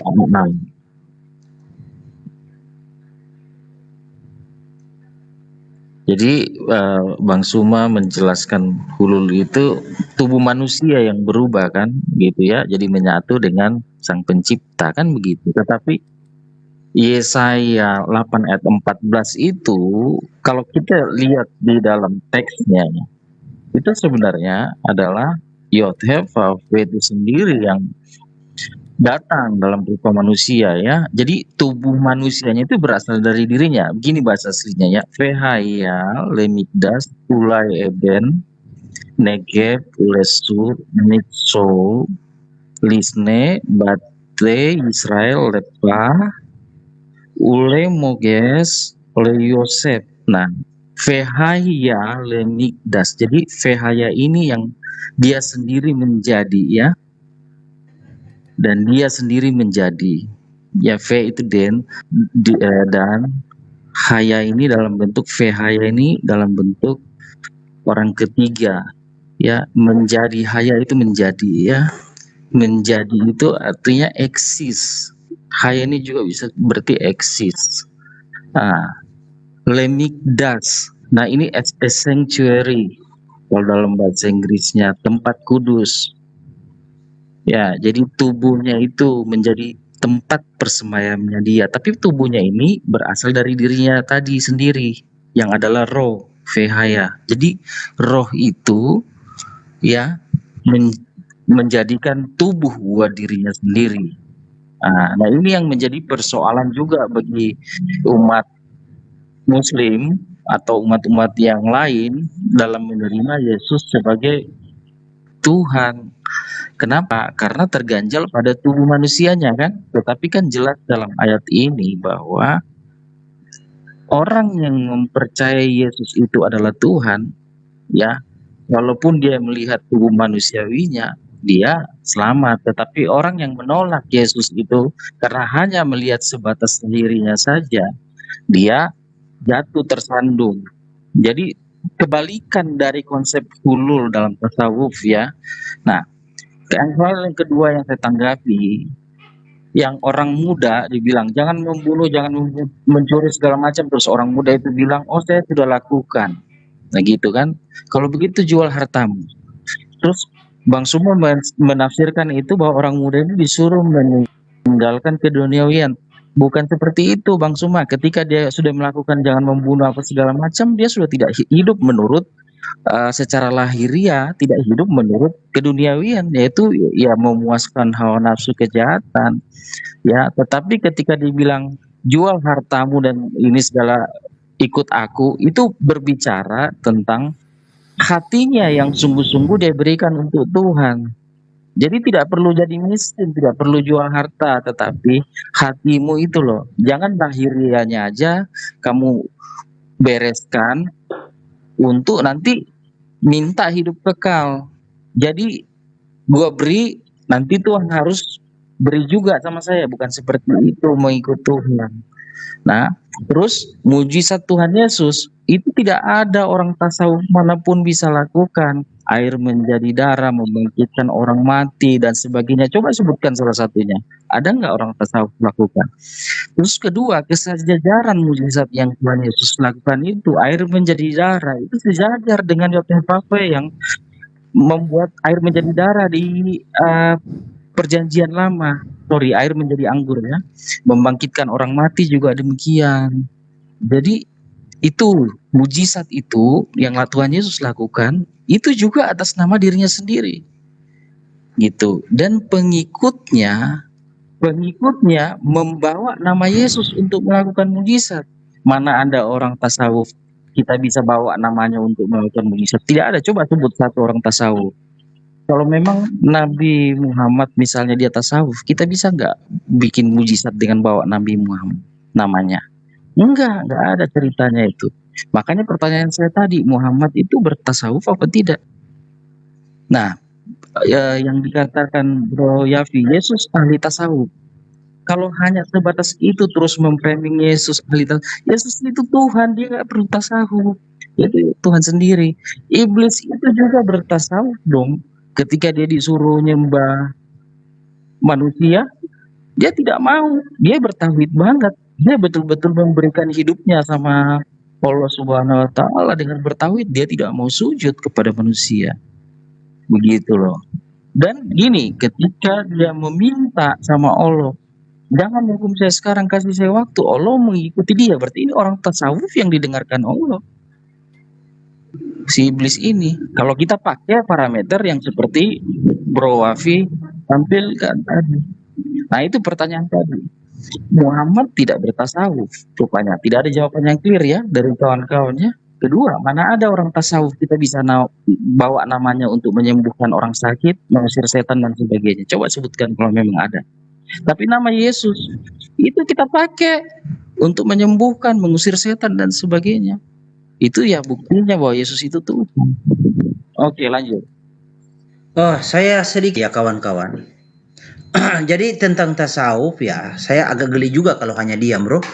Tasawuf dari tadi itu tidak nyambung kalau dibawa ke Yesus, karena tasawuf itu adalah konsep pemikiran saat itu. Kalau Tuhan Yesus jauh sebelum dia hadir lahir itu sudah ada, sudah dinubuatkan. Jadi tasawuf beda, tidak masuk kalau dibawa ke dalam pemahaman Kristen. Karena tasawuf itu adalah filsafat-filsafat yang bersumber bukan dari Islam. Itu menurut Ibnu Taimiyah. Ini Imam Ibnu Taimiyah yang mulai memerah konsep tentang hulul itihad dan wadatul wujud yang merasuk ke dalam tasawuf Islam. Dalam waktu yang lama, Ibnu Taimiyah berjuang untuk menunjukkan kesesatan pemikiran-pemikiran ini. Dia menegaskan bahwa pemikiran-pemikiran tersebut jauh dari ajaran Islam yang hakiki. Pemikiran-pemikiran tersebut adalah murni filsafat bangsa-bangsa yang beragam, jadi campuran. Jadi tasawuf itu campuran, filsafat campuran. Hindu, Buddha, Nasrani, nanti saya bawa datanya. Yang tidak ya, bangsa-bangsa yang beragam tidak bersumber dari sumber hakiki Islam. Jadi tasawuf itu memang benar kata Ibnu Taimiyah adalah paham sesat yang tidak bersumber dari hakiki Islam. Dia melihat ajaran-ajaran tasawuf seperti sikap menyerah dan apatis atas tawakal dan teori Jabariyah. Oke, di sini ya. Di sini atau kitabnya sama ini, Bro ya. Tentang tadi ini kitabnya masih sama ya. Nih. Ini kitab yang tadi, ini kitab yang lain lagi. Nah, tasawuf ini menurut kitab ini, dari filsafat, jadi kontroversi asal-usul tasawuf. Terlepas dari nas yang dikemukakan di atas, ada pemaparannya di atas. Baik dari Al-Quran maupun Sunnah tentang dasar-dasar tasawuf, muncul juga informasi dari kalangan pengkaji tasawuf tentang asal mula istilah tasawuf yang menimbulkan kontroversi. Sebagian dari mereka ada yang mengatakan bahwa tasawuf tumbuh karena pengaruh unsur-unsur lain seperti unsur ajaran Hindu-Buddha. Jadi gabungan ajaran sebenarnya, Nasrani, Yunani, dan Persia. Agar melengkapi bahan kajian ini perlu juga dipublikasikan hal-hal kontroversi berkenaan dengan tasawuf tersebut. Nah, di sini dijelaskan. Ini kalau kita mau baca panjang, ini unsur Nasrani, unsur Nasraninya kan.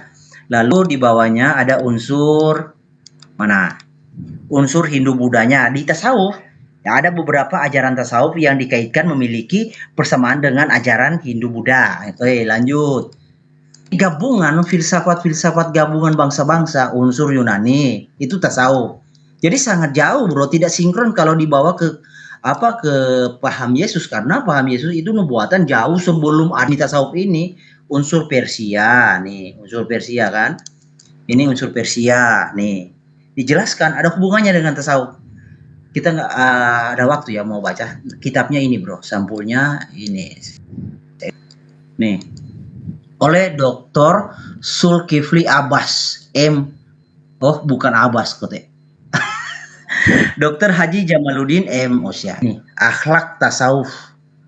Oke, silakan kawan Naja dan Suma. Monggo, bro. Ya, baik. Bang duluan.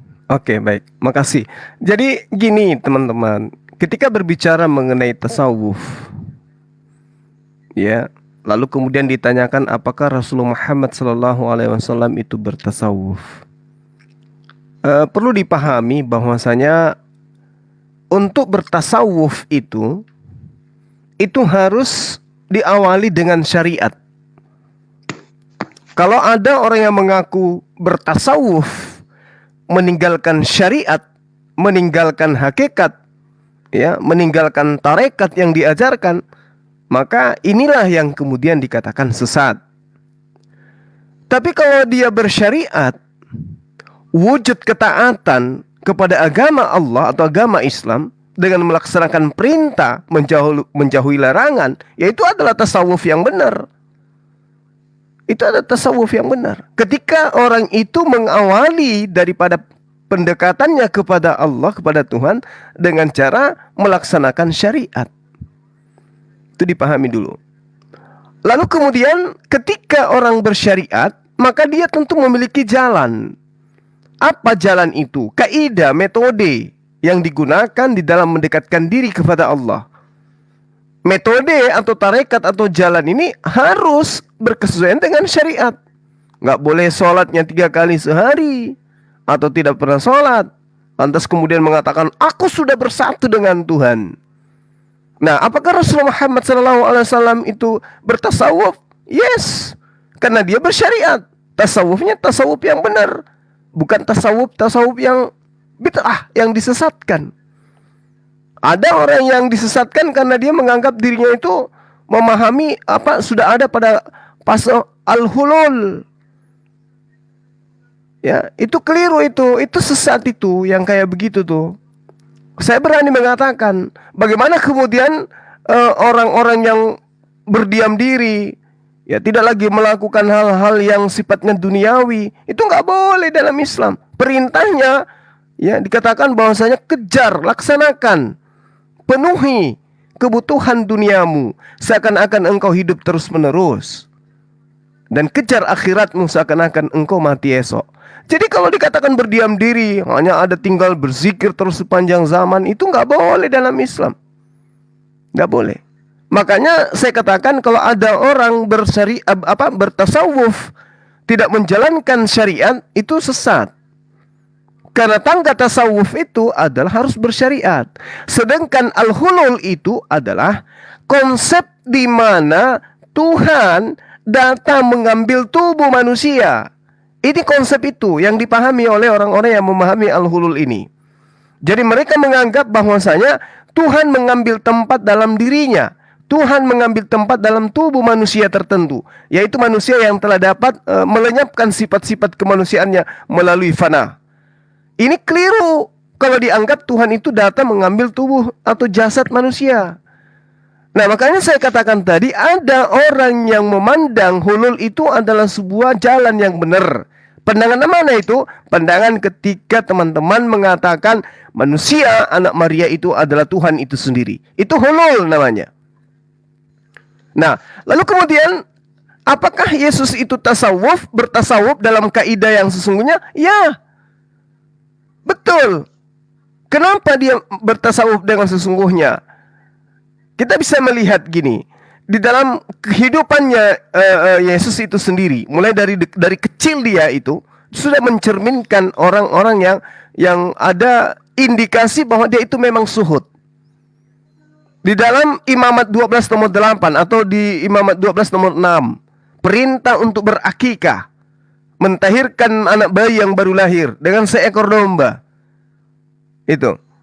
Lalu kemudian di Imamat 12 nomor 8 dikatakan, jika kamu tidak mampu untuk menyediakan seekor domba atau kambing, maka cukuplah 2 ekor burung tekukur atau 2 ekor anak burung merpati. Bagaimana dengan Yesus? Lukas 2 nomor 24, dia mempersembahkan sepasang burung tekukur atau 2 ekor anak burung merpati. Lukas 2 nomor 24. Artinya Yesus itu suhud. Dia meninggalkan kehidupan, dia mempraktikkan kehidupan yang sederhana. Lalu kemudian dia diterangkan juga di dalam Matius 8 nomor 20, serigala mempunyai liang dan burung mempunyai sarang, tetapi anak manusia tidak mempunyai tempat untuk meletakkan kepalanya. Suhud dia. Poinnya tasawuf. Nah, apakah Rasulullah Muhammad SAW itu bertasawuf? Jelas. Tapi dia menikah. Lah, itu syariat, Bung. Itu syariat. Sebagaimana syariat Allah yang datang kepada Nabi Adam alaihissalam. Apa yang dikatakan oleh Allah? Tidak baik seorang laki-laki itu hanya seorang diri.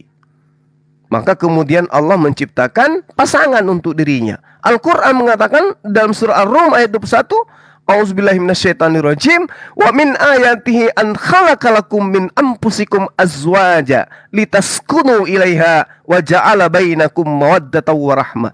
Inna fi dzalika laayatil liqaumin yatafakkarun. Jadi Rasulullah harus mengikuti itu. Apalagi perintahnya beranak cucu lah yang banyak. Itu perintah, itu syariat namanya. Jadi Rasulullah bertasawuf, semua para nabi itu bertasawuf, termasuk Yesus alaihissalam. Silakan Dinda Wafi. Oke, bismillahirrahmanirrahim. Jedor kamu setelah ini ya, Bang Herdi dan teman-teman ya. Saya pakai data ya. Wes, bagus lah. Saya pakai datanya Bang Herdi sendiri malah. Ini ya. Ini bro ya. Ini sudah saya download ya. Tasawuf antara Al-Ghazali dan Ibnu Taimiyah. Dor. Sebelum jedor kedua ya. Nah, ini kita baca di halaman berapa ini? Dibuka Mas Herdi. 274. Nah, kamu mengatakan Ibnu Taimiyah menolak tasawuf kan ya? Ini. Di sini golongan-golongan sufi. Ibnu Taimiyah mengelompokkan sufi tasawuf ke dalam 3 golongan. Yang pertama, sufi hakiki. Apa sufi hakiki? Yang benar-benar sufi. 2, sufi yang sufi yang mengharapkan rizki. Yang kedua. Yang ketiga, dan sufi yang hanya penampilan. Nah, sufi hakiki menurut Ibnu Taimiyah adalah sekelompok orang yang menghususkan waktunya untuk ibadah dan zuhud di dunia. Mereka melihat sufi sebagai orang yang jernih dan bersih kotoran dan penuh dengan perenungan.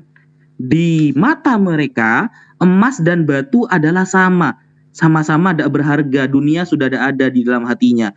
Sufi hakiki adalah sufi yang didukung dan dipraktekkan oleh Ibnu Taimiyah cendar ya, yang dipraktekkan oleh Ibnu Taimiyah. Saya ulangi ya, sufi hakiki adalah yang didukung dan dipraktekkan oleh Ibnu Taimiyah jedor.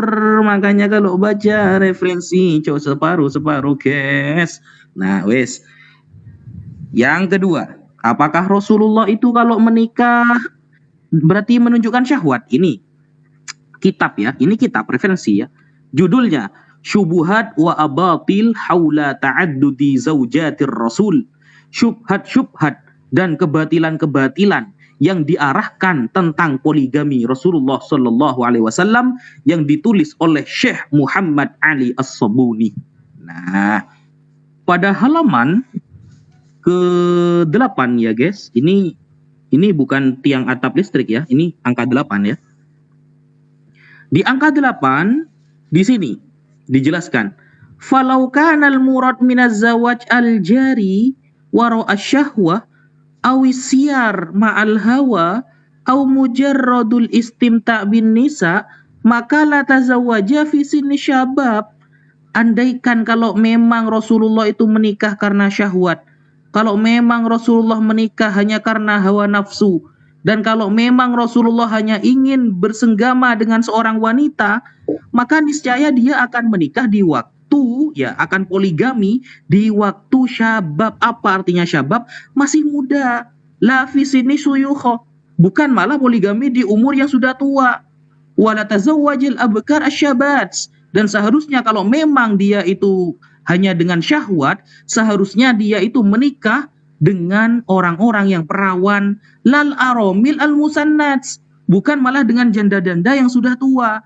Makanya diterangkan di sini di halaman 9-nya ya, innal hikmah min ta'addudi zaujatir rasul, hikmah di balik poligami Rasulullah sallallahu alaihi wasallam katsirah wa mutasya'ibah, sangat banyak dan banyak cabangnya. Wa yumkinuna an naj'alaha fi ma yali, yang diringkas menjadi 4 ya di sini ya. Ada 4 yang disimpulkan oleh beliau. Yang pertama adalah hikmah ta'limiyah, hikmah pengajaran. Yang kedua hikmah tasyri'iyah, pensyariatan, sehingga para wanita tahu bagaimana cara bermusyawarah, kalau punya anak banyak bagaimana, kalau punya rezeki banyak kepada keluarga itu bagaimana, cara mengajar istri taklimiyah itu bagaimana. Taunya riwayatnya dari Sayyidah Aisyah, dari Sayyidah Hafsah, hadis-hadisnya itu. Kemudian al-hikmah al-ijtimaiyah, hikmah karena sosiologi, berkemasyarakatan, bagaimana cara Rasulullah itu berhadapan dengan istri-istrinya, cara adil bagaimana.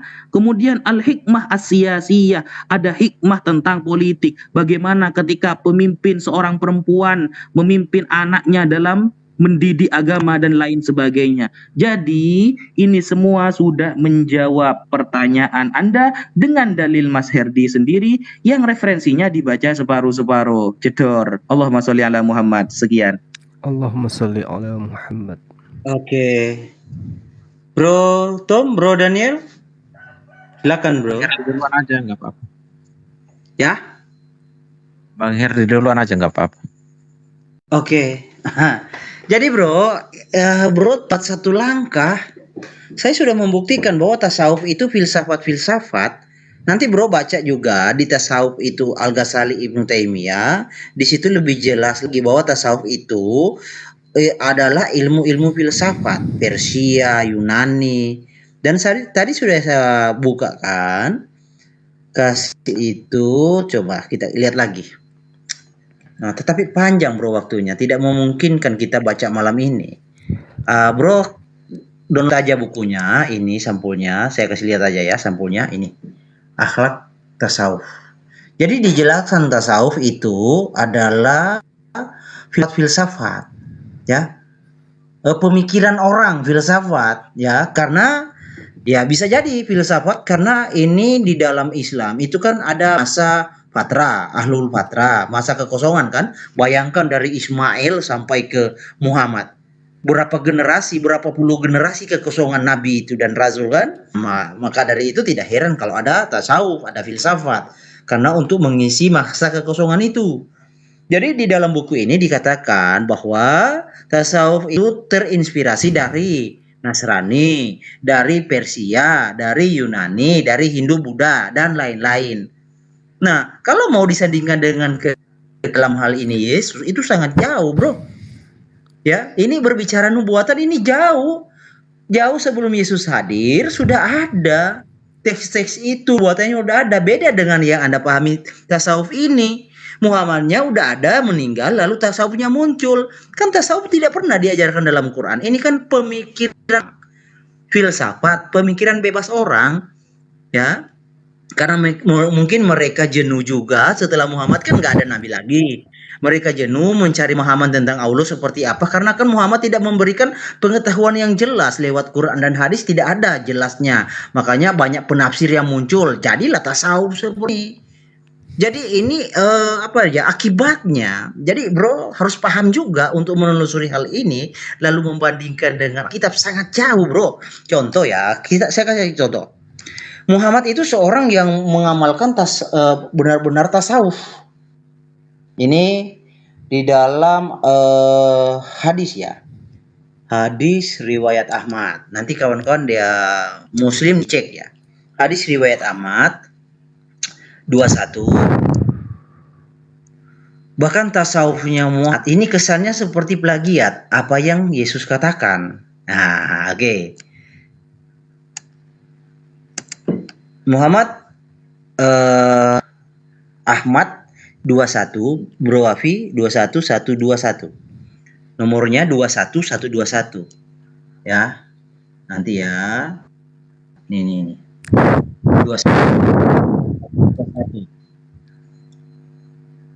Waduh, ini siapa napasnya yang bocor? Hemat bro napasnya. Oke. Muhammad bersabda, beruntunglah orang yang melihatku dan beriman, padaku.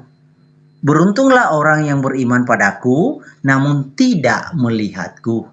Beliau mengucapkan 7 kali. Ya. Oke, ini hadisnya sahih. Nanti bisa dicek. Jadi sama seperti apa yang dikatakan oleh Yesus. Yesus berkata, barang berbahagialah orang yang tidak melihatku namun percaya.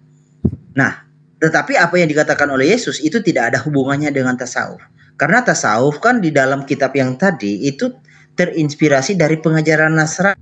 Ada yang Nasrani bidat mengajarkan hal seperti itu. Muhammad terinspirasi.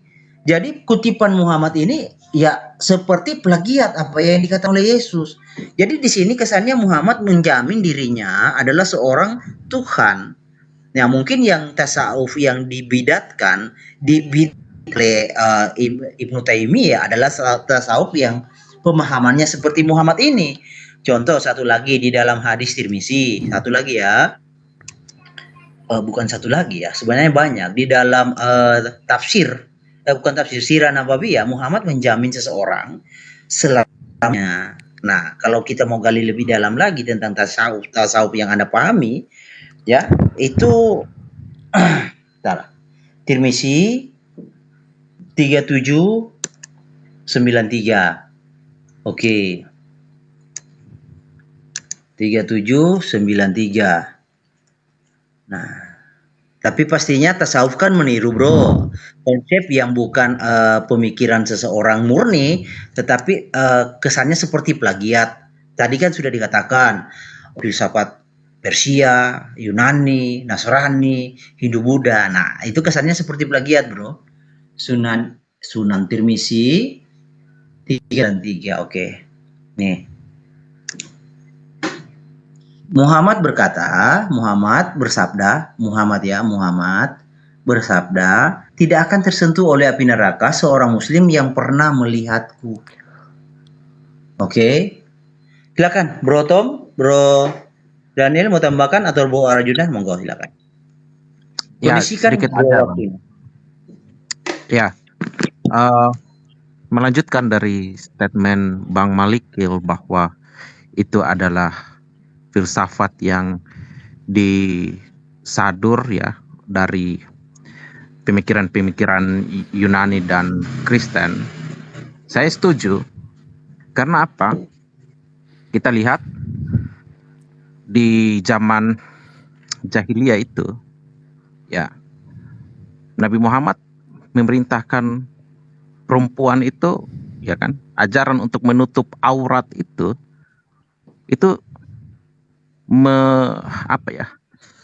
menyimpulkan bahwa laki-laki itu tidak mampu menahan dirinya untuk melakukan hal yang disebut immorality gitu ya, yang immoral. Jadi untuk menghindari manusia yang laki-laki yang lemah secara moral, perintah untuk menutup aurat wanita itu diberlakukan. Kalau di dalam kekristenan, perempuan itu memakai penutup kepala itu dalam rangka menghormati laki-laki. Itu budaya Ibrani begitu, budaya Yahudi begitu. Nggak ada kaitannya dengan aurat terbuka, nggak ada.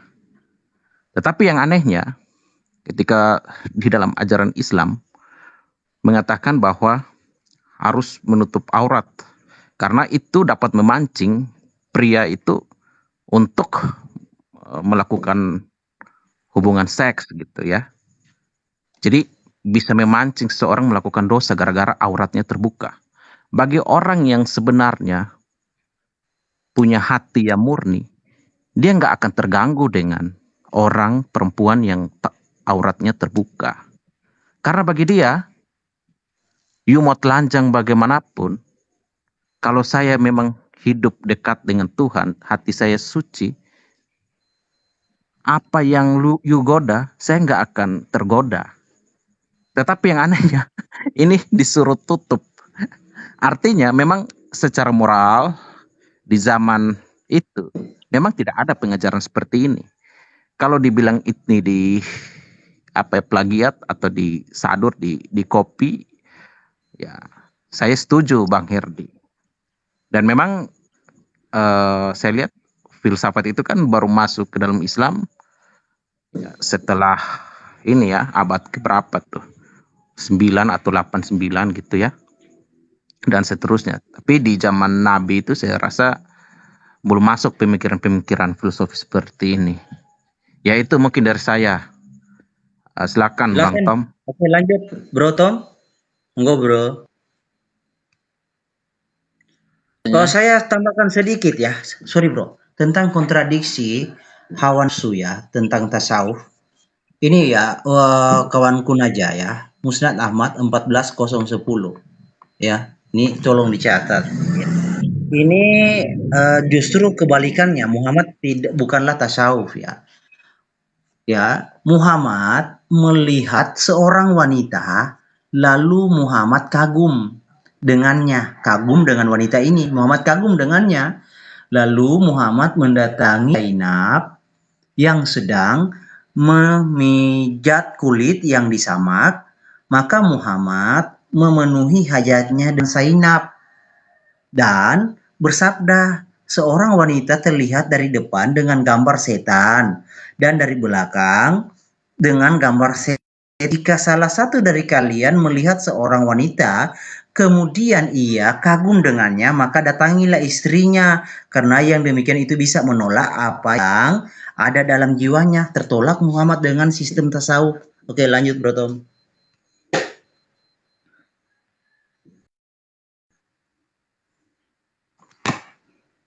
Jalan tarekat gitu ya untuk sampai pada tasawuf itu. Nah, atau tasawuf itu adalah jalan tarekat di semuanya syariahnya dilakukan gitu ya. Nah, tetapi ini kan munculnya ini kan kalau nggak salah ya di zaman Abbasiyah ya, berapa ratus tahun setelah Muhammad ajaran ini. Nah, kalau kata Bang Suma dan Bang Wafi tadi, Muhammad ini tasawuf juga, sedangkan dia saja menjadi nabi kira-kira mungkin umurnya sekitar berapa ya, 40 tahun ya. Nah, selama itu dia bagaimana gitu ya. Kalau Yesus mau disama-samakan bahwa dia itu manusia biasa yang jadi tasawuf, enggak sama sekali. Tadi saya sudah tunjukin nubuatannya di dalam Yesaya, kemudian penggenapannya di dalam Matius 1:20-21. Ya, Yesus itu adalah berasal dari Roh Kudus. Ya. Dan ketika di dalam Lukas 1 juga ayat 20-an lah itu ya. Ketika dia di dalam kandungan Maria, Roh Kudus menaungi gitu. Jadi memang tubuh Yesus ini pun berasal dari dirinya sendiri karena dia Allah itu sendiri. Jadi orang-orang yang tasawuf dikatakan itu kan udah umur tua semua gitu. Itu pun kalau benar-benar ya, dan itu pun menyatu dengan semesta gitu ya, tergantung model tasawufnya gimana. Karena ada yang mengatakan Tuhan itu ya alam semesta ini, jadi dia menyatu dengan alam semesta ini atau bagaimana gitu ya. Kalian lah yang lebih tahu. Tapi Yesus tidak begitu. Nah, terkait dengan di Injil Lukas ya, manusia dia mempersembahkan anak burung merpati, yaitu dari kecil ya, dia kecil. Jadi Yesus ini adalah Tuhan yang datang ke dalam dunia, dia mau hadir di dalam sebuah keluarga yang sederhana seperti Yusuf dan Maria. Jadi bukan karena tasawuf, orang-orang dia baru lahir, ada apa hubungannya dengan tasawuf? Ya, berbanding terbalik dengan Nabi ya. Nabi Muhammad itu ada berapa itu keistimewaan kemarin kalau nggak salah ditampilkan itu ya. Mungkin nanti bisa ditampilkan mungkin Bro Malikil ya. Ada beberapa poin itu keistimewaan Nabi, lebih dari 10 ya. 16 Jadi bro, 16. Tuhan ini, Allah yang maha besar ini, Yotevave, dia mau datang. Iya, sekitar 16 ya. Itu sambil ditampilkan aja bro. Itu berbeda sekali ya, bertolak belakangnya. Tuhan itu mau datang merendahkan diri untuk menyelamatkan manusia. Berbeda sekali dengan Nabi Muhammad. Dia diberi keistimewaan. Nah, serigala punya tempat, burung mempunyai sarang. Itu dikasih tahu orang itu. Kalau kau mau ikut aku ini mengembara loh dari satu kota ke kota yang lain, dari satu tempat ke tempat yang lain untuk memberitakan kebenaran firman Tuhan, memberitakan Injil gitu loh. Menyelamatkan orang-orang yang susah, yang sakit disembuhkan dan sebagainya. Itu maksudnya itu, ya, bukan masalah tasawuf itu, ya. Ini bro. Jadi kalau Bro Suma mengatakan Nabi Muhammad bertasawuf, itu bermujizat tidak, ya. Bersatu dengan Allah kapan gitu ya. Itu pertanyaan-pertanyaan yang ini. Nah, ini masalah iblis tadi. Ini kan salah satu syariat yang sangat penting di dalam keislaman, mentauhidkan Allah. Iblis itu sangat mentauhidkan Allah sehingga dia tidak mau menyembah manusia kan. Nah, bagaimana itu? Kenapa teman-teman tidak mau belajar ke situ untuk tauhid? Itu pertanyaan-pertanyaan yang belum dijawab kawan. Nah, terkait dengan Yesus sendiri, dia mengatakan begini. Jadi nggak perlu tarekat ya. Akulah jalan, kebenaran, dan hidup. Jadi dia nggak perlu bertarekat. Dialah jalan, dialah kebenaran itu. Ya, tidak ada seorang pun sampai kepada Bapa kalau tidak melalui aku. Orang sering menyalahartikan ini berarti dia bukan Bapa, dia hanya jalan. Nanti untuk sampai ke Bapa harus lewat dia. Ketika dia bilang akulah jalan, kebenaran, dan hidup, itu mengacu pada Yeremia 10 ayat 10. Ya, di situ dikatakan begini, tetapi Tuhan adalah Allah yang benar, kebenaran, ya. Dialah, jadi gelarnya itu salah satunya adalah yang benar, ya kan gitu. Dialah Allah yang hidup. Nah, ini salah satu gelar juga, Allah yang hidup. El Khai. Nah, ini yang digunakan Yesus ketika di dalam Injil Yohanes mau membangkitkan Lazarus. Akulah kebangkitan dan hidup. Jadi dia mengatakan, aku ini ya Yotevave, yang di perjanjian lama.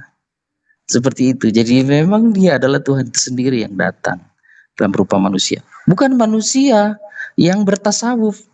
Tubuh manusia jadi berubah, didiamin, dirasukin oleh Allah gitu. Enggak seperti itu, konsepnya enggak seperti itu. Yesus itu benar-benar adalah Tuhan sendiri yang datang. Jangan panjang-panjang bro. Ini kita cuma berdua, Anda banyak ini. Oke, silakan. Bro Arjuna nanti ya bro, nanti takutnya kawan kita berdua ketiduran. Ya silakan. Oke, saya sepakat dengan apa yang dikatakan Tom ya, bahwa Yesus dilahirkan bukan manusia biasa ya, karena lahirnya sangat berbeda ya. Jadi kalau menempatkan tasawuf di dalam Yesus Kristus tidak mungkin bisa ya, karena beda, kehadirannya sangat beda gitu. Rasa itu. Lanjut teman-teman. Oke, silakan, Bro. Monggo.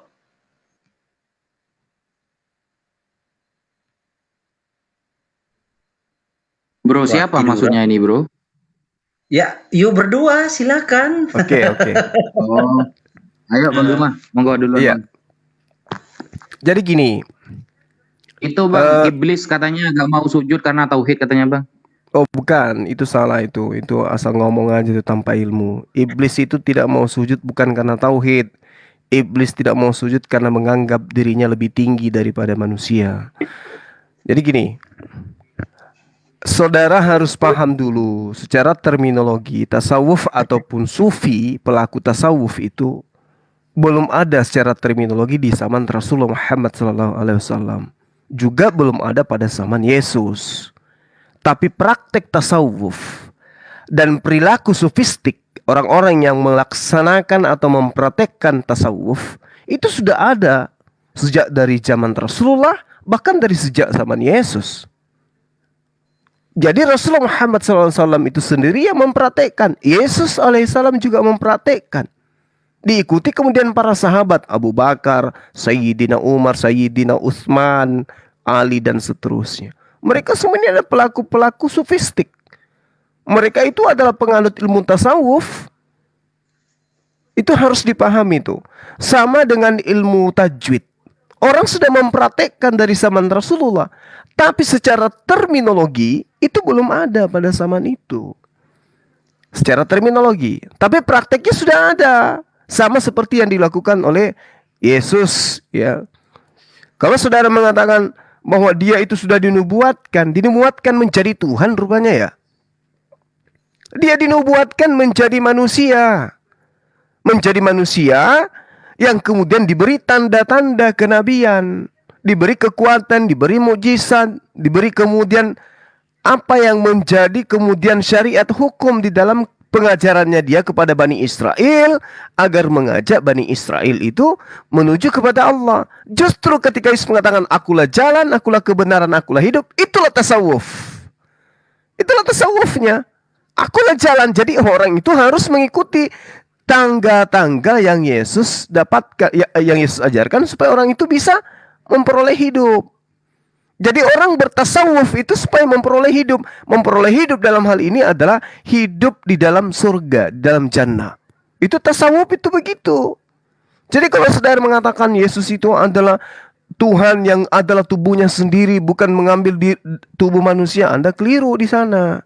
Kenapa Tuhan mustahil dilahirkan? Yesus dilahirkan. Tuhan mustahil makan, Yesus makan. Tuhan mustahil tidur, Yesus tidur.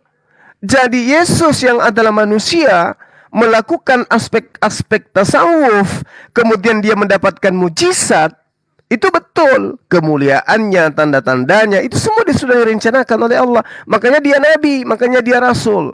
Kalau orang di luar daripada nabi dan rasul melakukan sufisme, melakukan satu tindakan-tindakan yang mengarahkan dirinya menjadi seorang sufi, pelaku tasawuf yang benar, maka dia mendapatkan yang dinamakan karamah.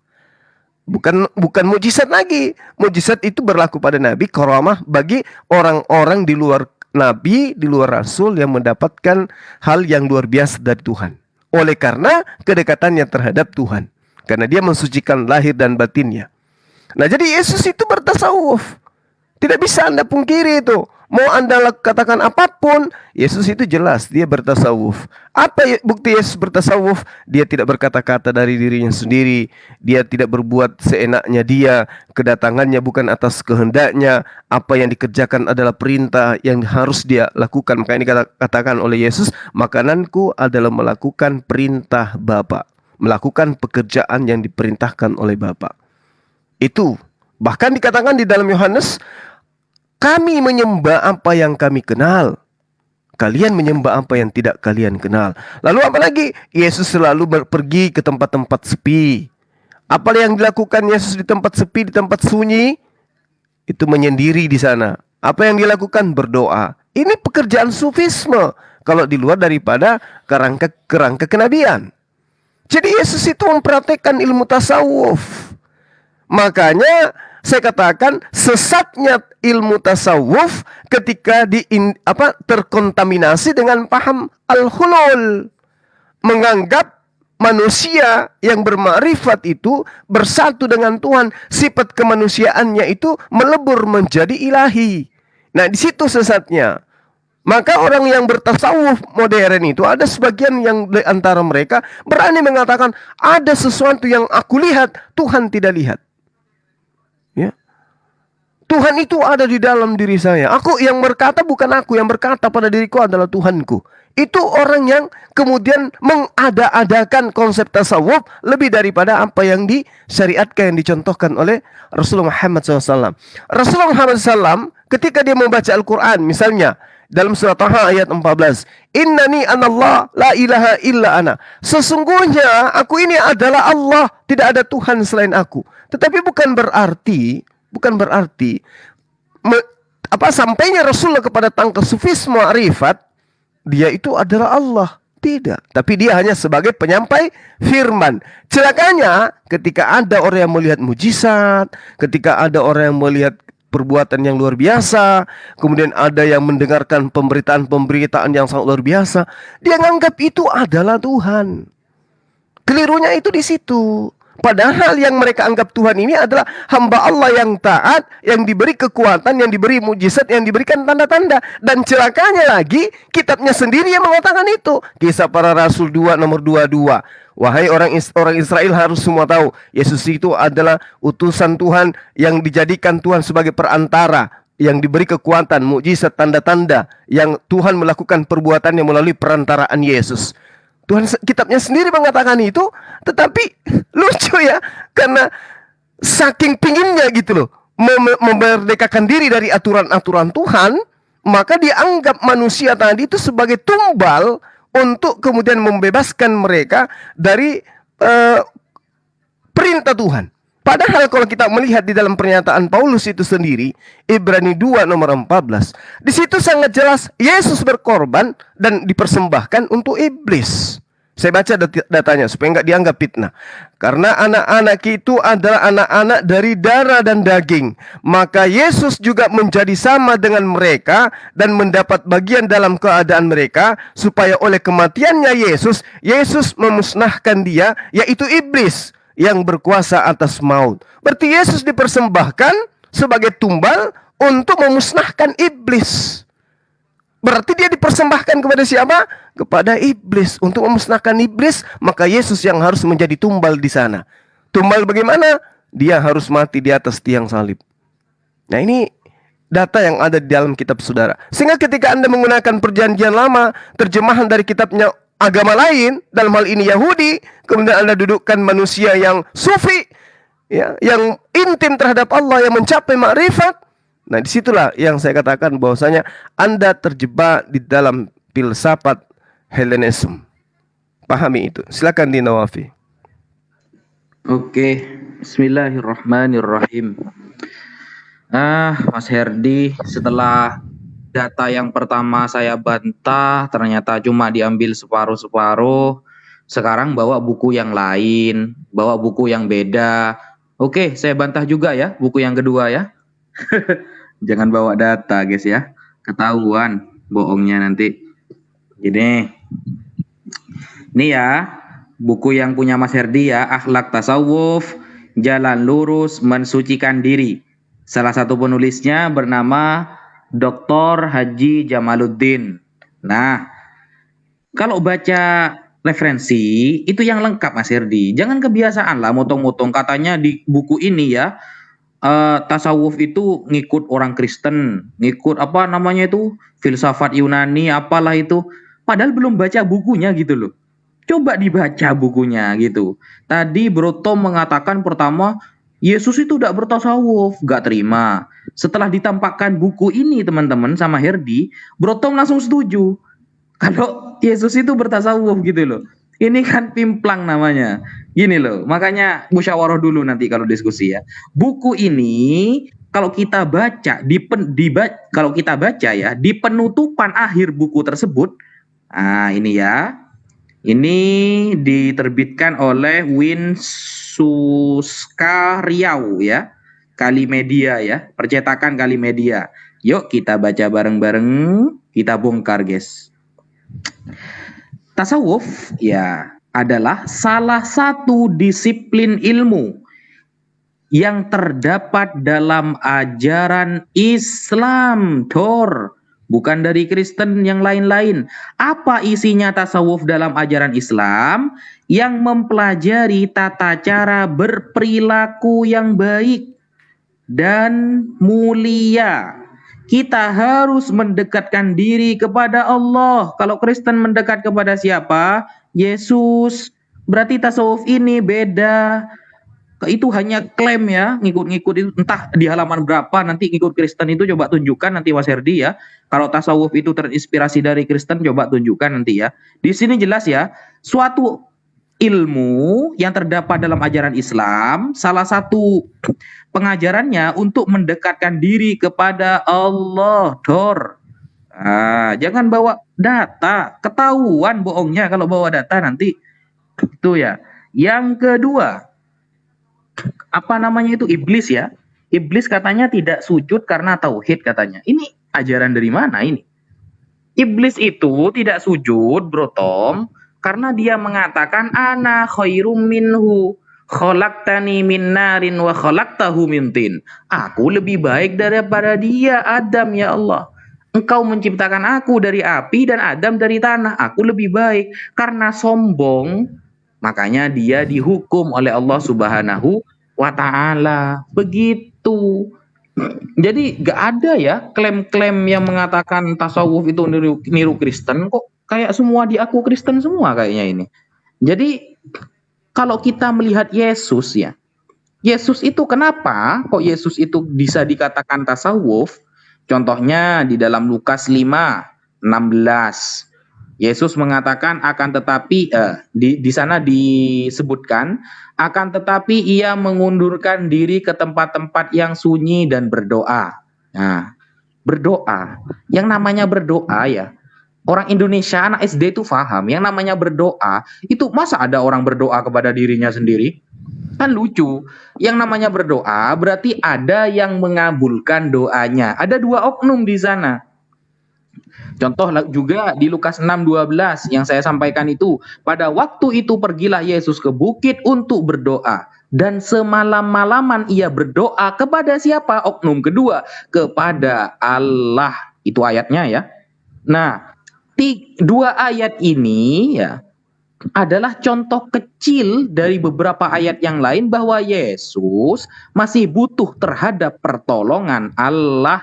Jadi, masihkah Anda yakin Yesus adalah Tuhan yang pantas untuk disembah dan menjadi juru selamat? Nah, itu pertanyaannya. Nah, jika Anda berdalih bahwa Yesus adalah firman Allah yang menjadi daging, sesuai Yohanes 1:1, maka itu bisa terbantahkan dengan Yohanes 12:50. Kalau dia memang firman, tapi kenapa dia masih butuh firman yang lain? Kalau memang dia itu sudah firman, kenapa dia menunggu firman yang lain? Yohanes 12:50 diterangkan, dan aku tahu bahwa perintahnya itu adalah hidup yang kekal. Perintahnya ya, bukan dari Yesus sendiri berarti. Jadi apa yang aku katakan, aku menyampaikannya sebagaimana yang difirmankan oleh Bapa kepadaku. Loh, katanya firman itu sendiri.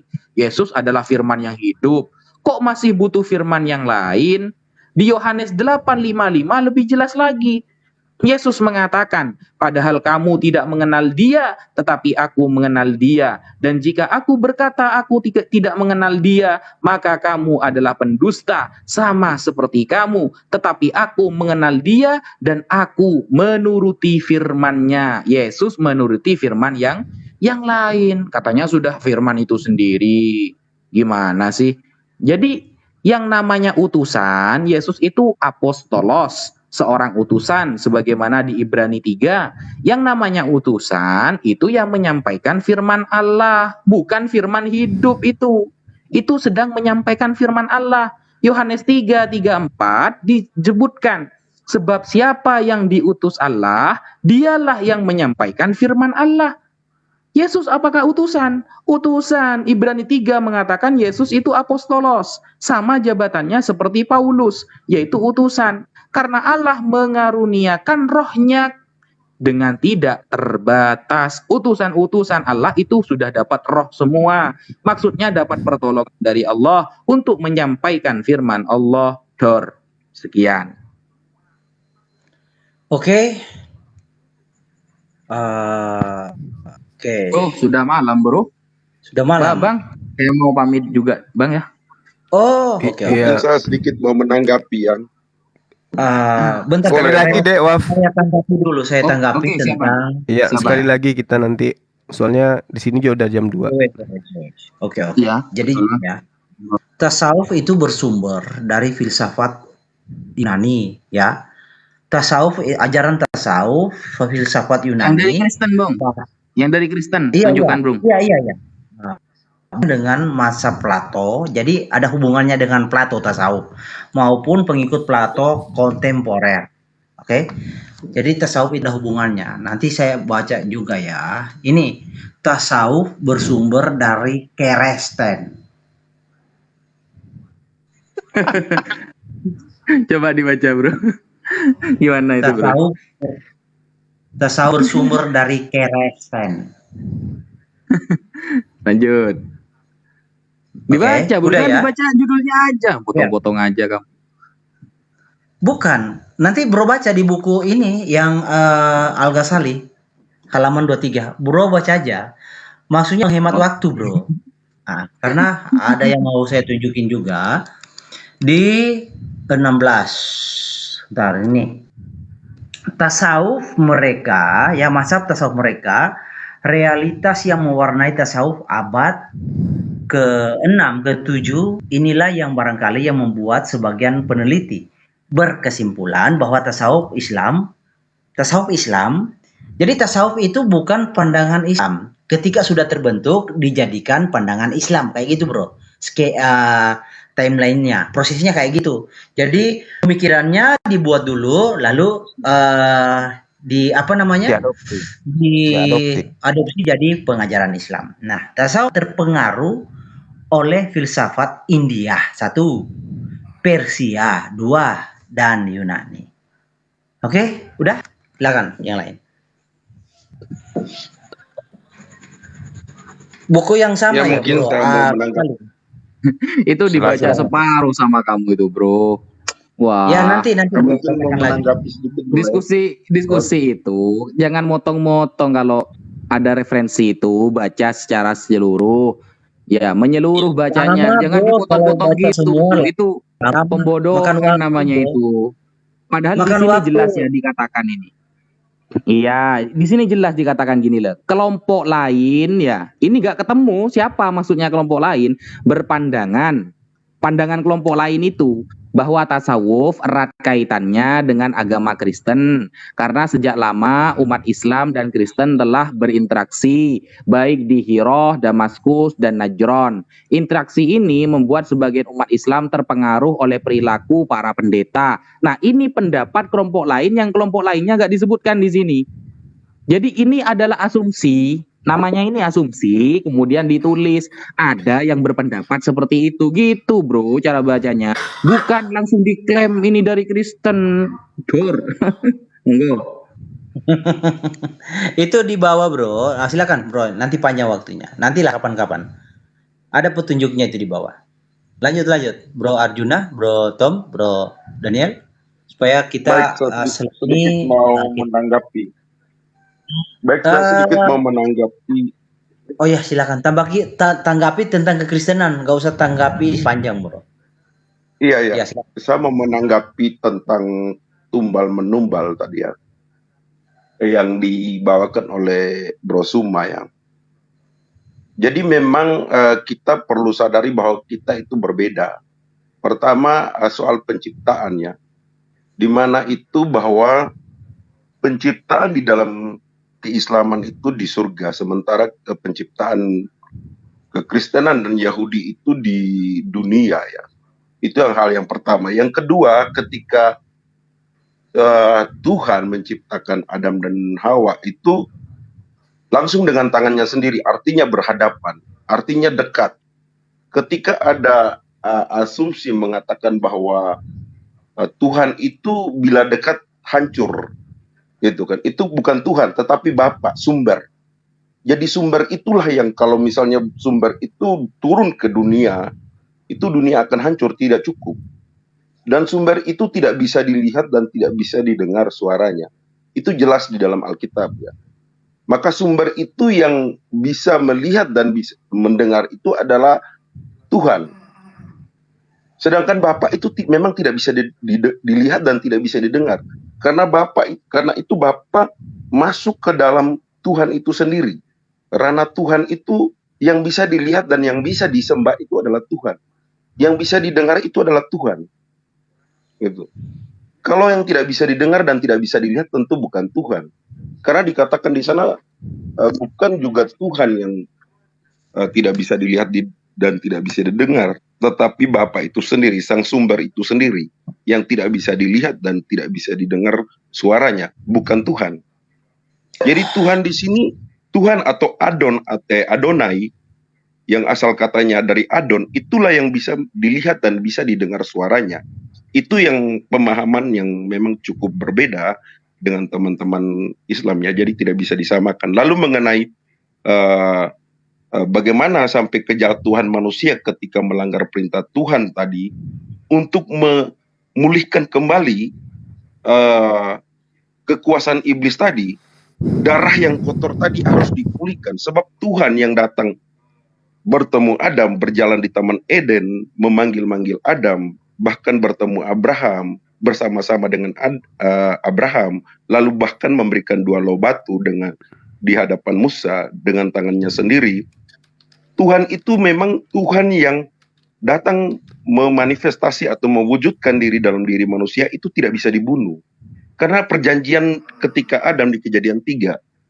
Jadi itulah yang mengembalikan, memulihkan agar umat manusia diselamatkan. Karena titahnya tadi, titah melanggar tadi, apabila engkau melanggar engkau akan mati. Itu memang pemahaman yang cukup berbeda dengan teman-teman Islam yang dimana soal kejatuhan manusia tadi, dimana ingin dipulihkan kembali hubungan relasi antara manusia dengan Tuhan. Kematian itulah kematian, bahwa mati relasi dengan Tuhan, mati secara badania, jasadnya mati, bahkan mati secara kekal. Disinilah yang makanya Tuhan mau memulihkan. Nah, yang memulihkan itu siapa? Tentu Tuhan itu sendiri. Sehingga tipologi pengorbanan untuk menggantikan Ishak, itulah tipologinya Tuhan yang menyediakan. Nah, di sanalah Tuhan akhirnya harus datang benar-benar sebagai manusia sempurna. Karena Tuhan yang datang memanggil Adam, bertemu Adam, berjalan, bertemu Adam, kemudian bertemu Abraham, bertemu Musa, itu bukan Tuhan yang sempurna. Karena dia hanya mewujudkan diri, maka dikatakan Tuhan. Sedangkan sang sumber itu memang tidak bisa bertemu Tuhan. Kalau seandainya sang sumber itu bisa menciptakan manusia, tentulah manusia itu akan mati. Tentulah manusia itu akan hancur. Nggak mungkin sang sumber itu bisa menciptakan manusia, sementara manusia tidak bisa dekat dengan sang sumber itu. Karena sang sumber itu karena manusia itu tentu akan mati, akan hancur ketika dekat dengan sumber itu. Itulah perbedaan kita ya, teman-teman yang bukan Kristen.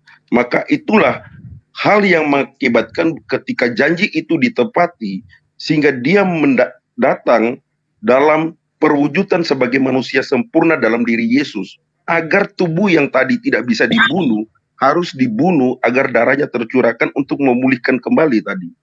Jadi bukan soal tumbal menumbal dalam hal ini ya, hanya untuk memulihkan bahwa manusia bisa mengalahkan secara spiritual, bisa mengalahkan iblis, kekuasaan iblis yang diambil.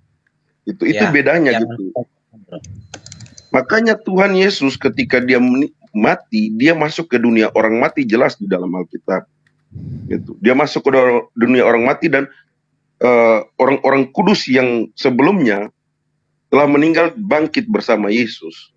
Begitu sih singkat saja menurut saya. Oke, Silakan Tom, teman-teman yang Bro lain. Daniel, karena Bro Suma dengan Papi udah mau izin, silakan Bro, singkat aja penutupnya. Iya. Iya.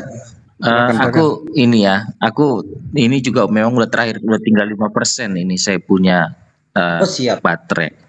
Nah, saya hanya menjawab beberapa hal yang disampaikan Bang Suma, misalnya tubuh Yesus dalam Kisah 2:22 di situ dikatakan perantara dan segala. Itu mengacu pada tubuh Yesus, Bang Suma.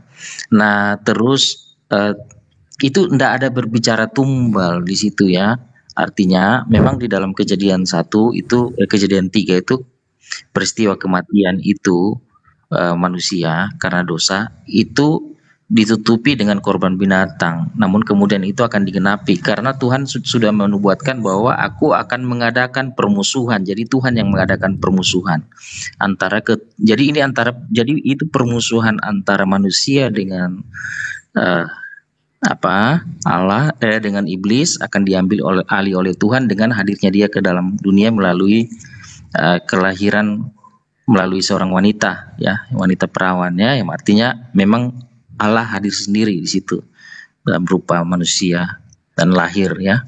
Nah, tubuhnya itu ketika dia mati tersalib ya, tubuh itu hancur kan, dicambuk, disiksa dan sebagainya, ditombak, darahnya terkuras semua ya. Allah yang adalah roh itu dinampakkan gitu ya. Jadi tubuh Yesus ini juga jadi gambaran tabir dalam bait Allah yang bagian ketiga itu, tabir itu terbelah dua. Itu menunjukkan bahwa manusia sudah bisa sampai bertemu langsung dengan Allah lewat kematian Yesus, kehancuran tubuh itu. Makanya tubuh itu, jasmania Yesus itu yang disebut sebagai pengantara. Tapi nanti kita akan bisa jelasin itu detail. Tapi kan memang waktu ya. Jadi manusia itu sudah bisa bertemu dengan Allah sejak Yesus mati di atas kayu salib. Ya, kata rasul itu tidak ada sebelum Tuhan Yesus mengutus 12 murid, kemudian rasul-rasulnya ya. Itu perjanjian baru rasul itu. Karena kata rasul itu berarti Allah berada tinggal di dalam orang yang membawa pesan itu. Ya. Gitu. Kenapa Yesus dikatakan juga sebagai utusan gitu? Karena memang Allah bersemayam di dalam dirinya. Rasul Paulus, Yesus bersemayam di dalam dirinya. Orang percaya Yesus bersemayam dalam dirinya. Ketika orang menerima Yesus, Yesus bersemayam dalam diri kita. Itulah makanya selalu orang Kristen itu bilang ada Yesus dalam hidupku. Ya, dalam perjanjian lama kita bisa lihat ke perjanjian lama orang dipenuhi Roh Kudus, tapi itu kata yang digunakan itu El di atasnya. Lalu Roh Allah berkuasa di atasnya, bukan tinggal di dalamnya. Nah, tapi sejak zaman perjanjian baru itu terjadi ya. Yesus itu hadir dalam rupa Roh Kudus ya. Roh Kudus itu adalah Yesus sendiri tinggal di dalam orang percaya dan mengutus. Jadi kata rasul itu sebenarnya itu apostolos itu. Berarti itu seperti pembawa pesan, tetapi si pembawa pesan itu ada di dalam itu, gitu loh. Otoritasnya, kuasanya segala macam gitu ya. Itulah kata rasul itu tidak ada sebelum zaman perjanjian baru. Gitu ya. Gitu Bang Suma. Apalagi ya? Ya itu aja dulu, nanti mungkin yang lain bisa ini, mungkin saya juga udah close ya, tinggal 5%. Nanti setelah ini Bro Daniel, tapi bisa kasih waktu Bro Suma dengan aja 1 menit atau 2 menit lah, tapi jangan menyeberang ya Bro. Kan Bro Daniel, nanti penutupnya Bro Suma dengan aja paparkan, kuatkan dari sudut pandang Islam aja, jangan nyebrang. Silakan Bro Daniel.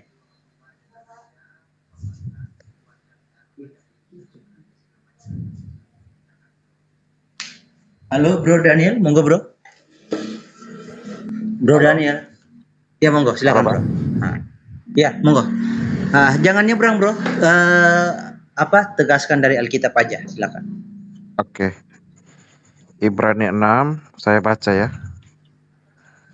ayat 13 di situ dikatakan begini. Sebab ketika Allah memberikan janjinya kepada Abraham, ia bersumpah demi dirinya sendiri. Karena tidak ada orang yang lebih tinggi daripadanya. Ini Ibrani 6 ayat 13. Silakan dibaca, Ustaz Rafi. Jadi tidak ada yang lebih tinggi dari dia. Maka dia bersumpah demi dirinya sendiri. Beda kalau di iman saudara, Allah bersumpah demi kuda perang bahkan. Artinya apa? Apakah kuda Jangan itu lebih nyebrang, tinggi? Jangan Oke. nyebrang. Tutup Ya, aja. oke. Dari kita aja. Artinya begini ya, tadi pertanyaannya kan soal Yesus berdoa kepada siapa kan. Jadi saya jelaskan bahwa tidak ada yang lebih tinggi dari Allah selain dirinya sendiri. Nah, kembali ke ilmu tasawuf tadi, saya mau menekankan soal filsafat aja ya. Jadi pemikiran filsafat itu belum ada di dunia Islam ya pada zaman itu ya Nabi. Pemikiran filsafat itu tentu masuk dari Yunani karena filsuf-filsuf itu semua berasal dari Yunani. Pemikiran-pemikiran Yunani. Nah, filsafat Yunani itu pun dipengaruhi dari ajaran Kristen kebanyakan karena kekristenan masuk ke Yunani juga. Jadi ada nilai-nilai yang diserap dan dipakai juga oleh orang-orang Muslim di setelah abad 8 itu, lalu menjadikan ini menjadi suatu konsep ilmu baru yang saudara sebut tasawuf. Mungkin sebelum itu namanya bukan tasawuf, tetapi di Arab dinamakan tasawuf gitu. Cara berpikirnya begitu. Jadi apa yang saya mau bilang bahwa kita lihat kenapa saya bilang itu belum ada Bro di Daniel, dalam. sorry, aku tambah sedikit di poin itu. Ya. Di poin itu filsafat, iya, Yes, Islam bertemu dengan perkembangan ke filsafatan ya, filsafat dengan teologi Islam itu berkembangnya di dinasti Abbasiyah setelah Islam mulai menguasai Persia dan sebagainya ya. Jadi intelektual filsafat mereka di situ berkembang dan mulailah lahir yang istilah tasawuf itu. Oke, lanjut bro, thank you. Iya, artinya, thank you bang. Oh, Artinya bahwa literaturnya bisa dilihat di Sejarah Tuhan Karen Ini Armstrong atau Sejarah Islam yang hilang, apa itu literaturnya bisa nggak boleh dilihat. nyebrang. Thank you. Ya, oke. oke. Katanya nggak boleh nyebrang, bro. Kok nyebrang terus, masih Islam terus dari tadi, bro? Enggak, ini kan kita lagi bahas tasawuf kan tadi dibilang bukan dari Karena arahnya ke Islam tadi, ada dinasti Abbasiyah apa tadi, nggak ini disebutkan kan ya, juga. sebagai referensi aja, bukan untuk Udah. membantah. Bukan Coba membantah, referensinya hanya tadi itu yang mengatakan perkembangan filsafat Indonesia, filsafat Islam itu ada di kaum Abbasiyah, Bani Abbasiyah. Coba sebutkan referensinya teman-teman.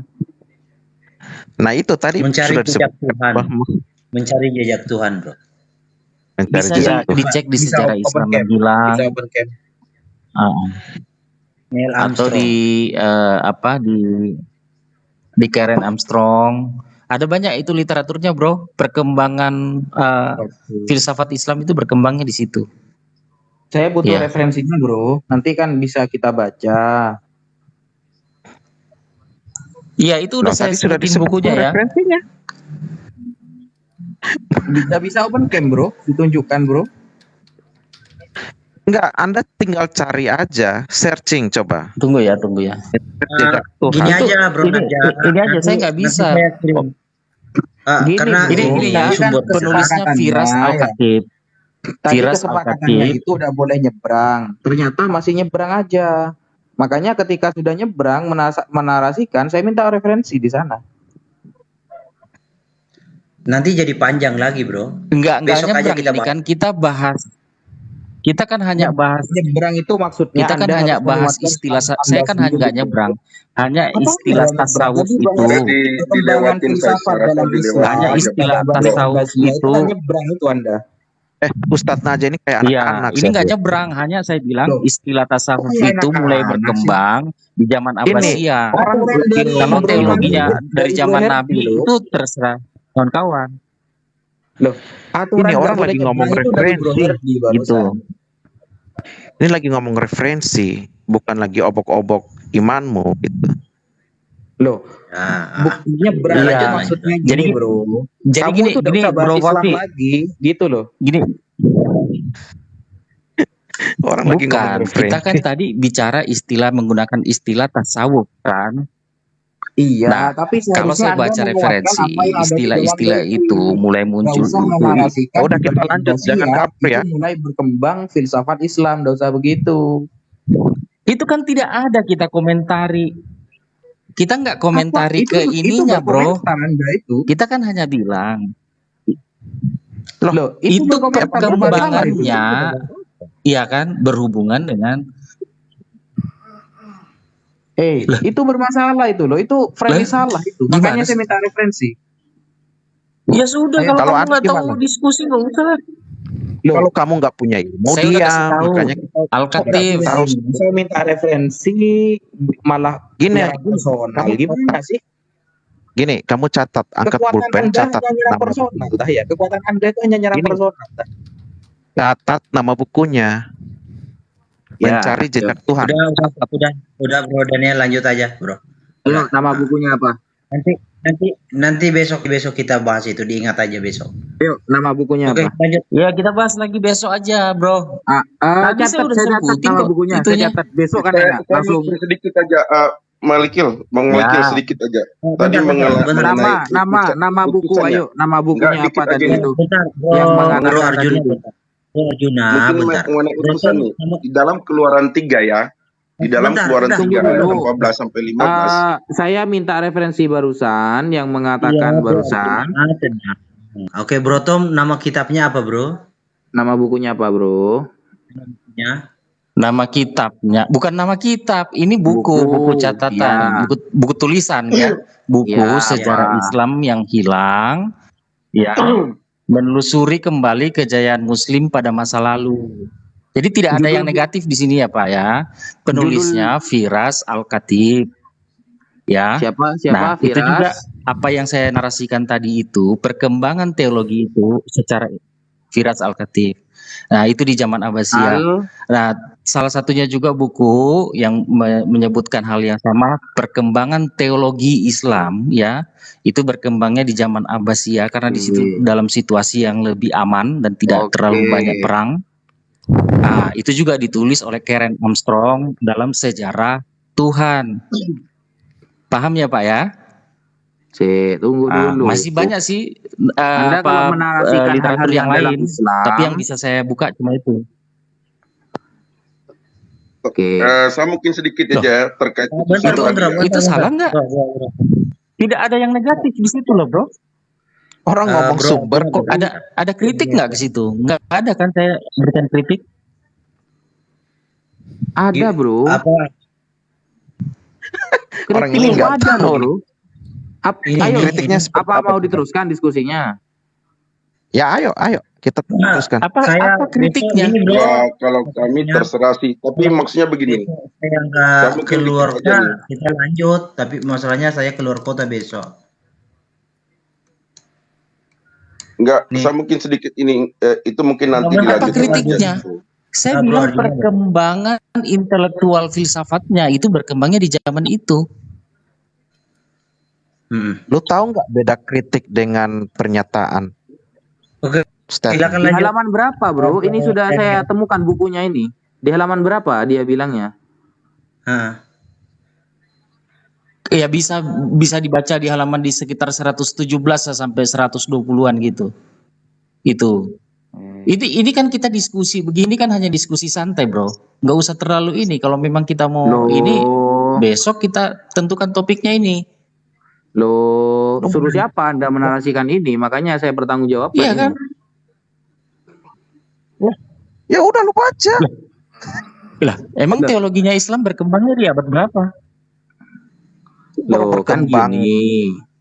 Tadi Emang kan di zaman Abbasiyah itu tidak bukan di situ zamannya pemikir-pemikir Islam. Coba saya tanya kamu, bro. Ya, salah. pemikir-pemikir tasawuf itu lahirnya di zaman Abbasiyah apa bukan? Bukan Abbasiyah, bukan. Coba jawab saya, coba bantah saya. Bukan. Coba kamu bantah. Coba, ya mana? Coba kamu bantah. Loh, kok malah nanya balik? Padahal Coba saya kamu bantah barusan yang saya. nanya lo. Tunggu dulu, gini loh. Kamu bilang bukan. Coba sebut yang tadi di toko-toko tasawuf yang kalian sebut itu. Itu di zaman Abbasiyah apa bukan? Tunggu dulu, jangan keroyokin. Kalau dalil kitabnya saya nggak bilang nggak nyalahin, itu nggak saya urus bahwa di zaman Muhammad atau apa. Tapi saya bilang konsep-konsep pemikiran itu dilahirkan oleh tokoh-tokohnya ya di zaman ini, zaman Abbasiyah. Tunggu dulu, santai gitu. Tidak ada yang negatif di situ. Iya kan? Gini loh. Sekarang saya tanya, tokoh-tokoh tasawuf yang teman-teman sebut tadi itu di zaman apa? Gini loh, sampean ingat gak narasinya? Khalifah apa? Ini yang Abbasiyah. ngomong siapa sih? Arjuna ta? Bukan. Siapa yang ngomong ini? Udah lanjut besok Saya yang ngomong. Ngapain sih sesuatu yang nggak terlalu penting kamu terlalu iniin sih? Narasinya begini barusan. Berusaha menyamakan bahwa istilah kalau di Arab itu tasawuf. Kemudian di luar Arab itu kaitannya dengan filsafat, falasifah. Nah, kemudian ada Bro Tom itu sempat menyela begini. Insya Allah Bro Tom ya yang saya ingat barusan. Iya, karena perkembangan Islam itu, filsufnya itu berkembang hanya, ya kalimatnya itu ya. Perkembangan filsafat, bro. Perkembangan filsafat di Islam itu di Bani Tadi kamu bilang, saya bilang Yesus itu tasawuf. Padahal saya dari tadi nyangkal Yesus tasawuf. Loh, kita kan closing kepotong-potong, Bro Wafi. Kita kan closing statement, nggak boleh nyebrang. Ternyata Anda nyebrang dan narasi Anda salah ternyata. Oke, udah bro. Udah. Lanjut bro Daniel, lanjut. Oke, lanjut. Nanti Ya, kasih sekarang Bro kesempatan. Wafi ini aja, sebutin aja tokoh tasawuf itu yang lahir sebelum Abbasiyah gitu loh. Ya, Bro Daniel silakan bro lanjut. Nanti setelah ini semua dengan Wafi 2 menit lah. Terserah mau nyebrang atau apa terserah. Silakan bro lanjut. Tambahkan sedikit Bang Malikil. Saya mungkin tambahkan sedikit terkait utusan tadi. Nanti lama bro, ntar. Enggak, dikit aja. Dikit saja. 3 sampai 1 menit. Terkait utusan ya, di Keluaran 3 ayat 14 sampai 15 ya. Jadi Tuhan kami itu bisa mengutus dirinya gitu, bahwa sang sumber itu bisa mengutus dirinya. Jadi di Keluaran 3 ayat 14 dikatakan aku telah mengutus aku kepadamu. Itu aja. Lanjut, makasih. Silakan Bro Daniel, monggo. Enggak Bang. Halo. Udah selesai Bro atau masih ada? Udah? Oke. Ya, silakan. Bro Suma, dengan aja silakan 2 menit. Mau nyebrang terserah. Oke, baik. Yang pertama ketika kita berbicara mengenai filsafat Islam. Filsafat Islam itu rujukannya selalu berorientasi pada Al-Quran dan juga hadits. Jadi, filsafat Islam itu filsafat yang kemudian mencari jawaban mengenai masalah-masalah asasi berdasar terhadap wahyu Allah, yaitu Al-Quranul Karim.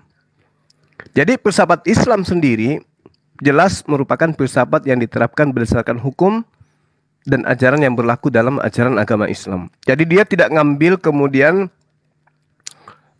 referensi atau kisi-kisi yang berorientasi pada hal yang di luar daripada Al-Quran. Nah, kalaupun misalnya dikatakan bahwasanya masa Khalifah Abbasiyah ketika dia berkuasa kemudian muncul pemikir-pemikir filsafat, tapi itu filsafatnya itu selalu diarahkan kepada Al-Quranul Karim. Filsafat Islam tidak sama sekali terpengaruh oleh pemikir filsafat Yunani atau filsafat Kristen atau India dan seterusnya. Kenapa? Itu dikarenakan konsep pemikiran dan ajarannya semata-mata bersumber dari Al-Quran dan hadits yang dijadikan rujukan dalam ajaran agama Islam. Makanya tadi ketika saya di awal saya berbicara mengenai tasawuf, itu saya ambil referensinya dari Al-Quran. Kada aflaha man tazakka. Itu Al-Quran jadi rujukan. Alladzina amanu wa tatma'innu qulubuhum bizikrillah. Al-Quran. Lalu kemudian falam taqtuluhum walakinnallaha qataluhum. Al-Quran. Jadi ketika umat Islam itu berfilsafat ataupun kemudian dia bertasawuf, itu arahnya selalu kepada Al-Quran. Nah, kedua, terakhir dari saya. Ketika saudara mengatakan bahwasanya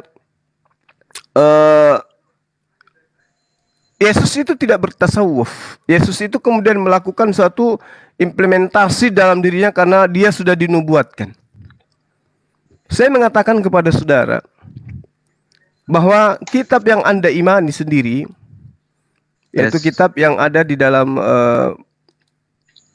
Perjanjian Lama maksud saya ya, kitab-kitab yang Anda menjadikan sebagai acuan, itu sangat jelas dikatakan bahwasanya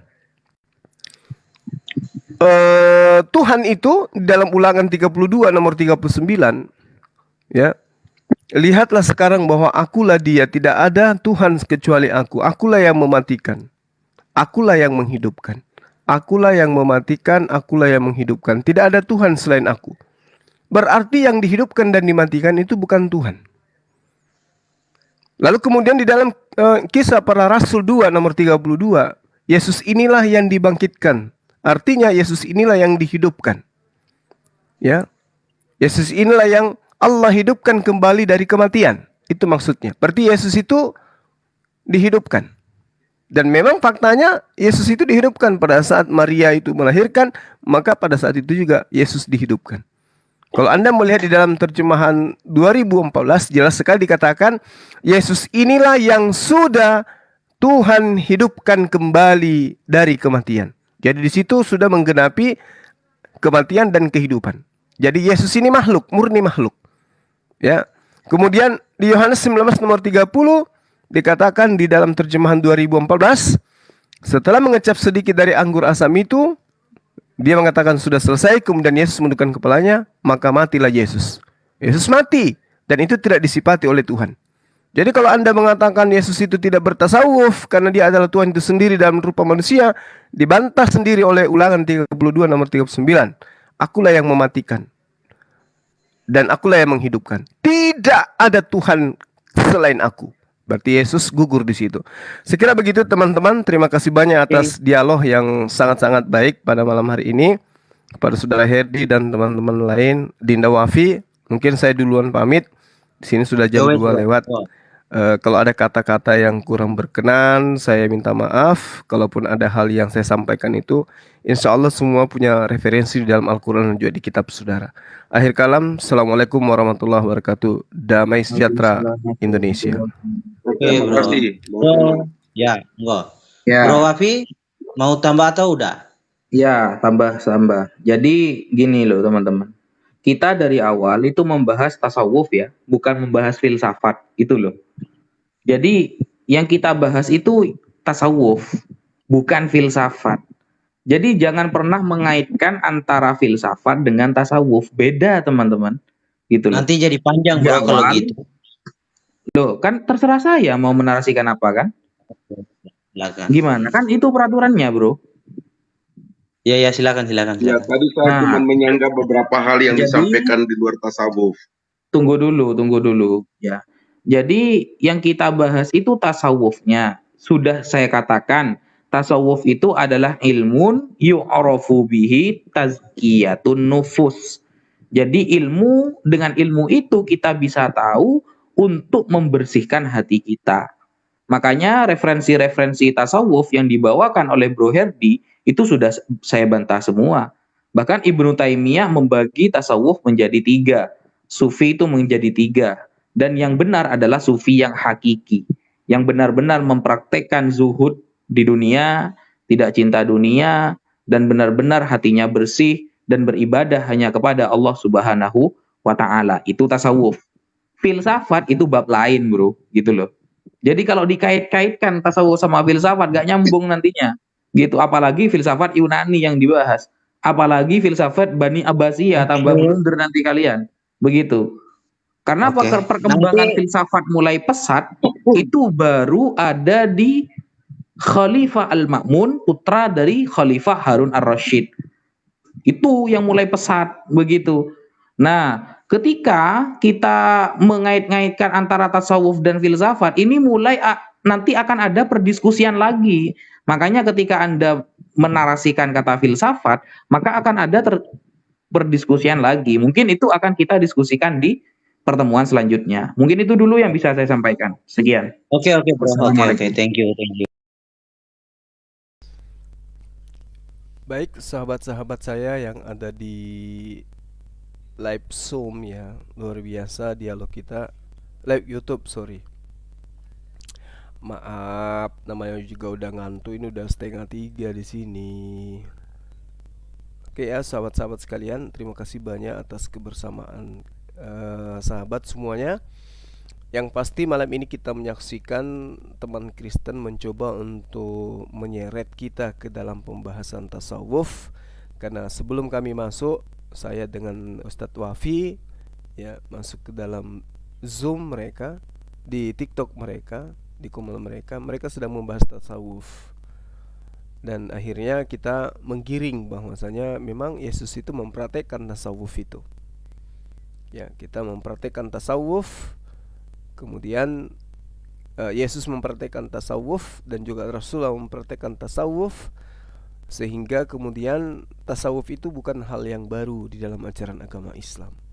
Cuman ada disiplin-disiplin ilmu kemudian yang terindikasikan dicampur adukkan dengan tasawuf, sehingga tasawuf itu kadang tercemari oleh oknum atau satu konsep. Ya, saya katakan satu konsep seperti al-hulul yang saya maksud, pemahaman bahwasanya Tuhan mengambil jasad manusia, berdiam di sana, ya, sehingga itu disetarakan dengan makhluk, dan itu tidak bisa di dalam ajaran agama Islam.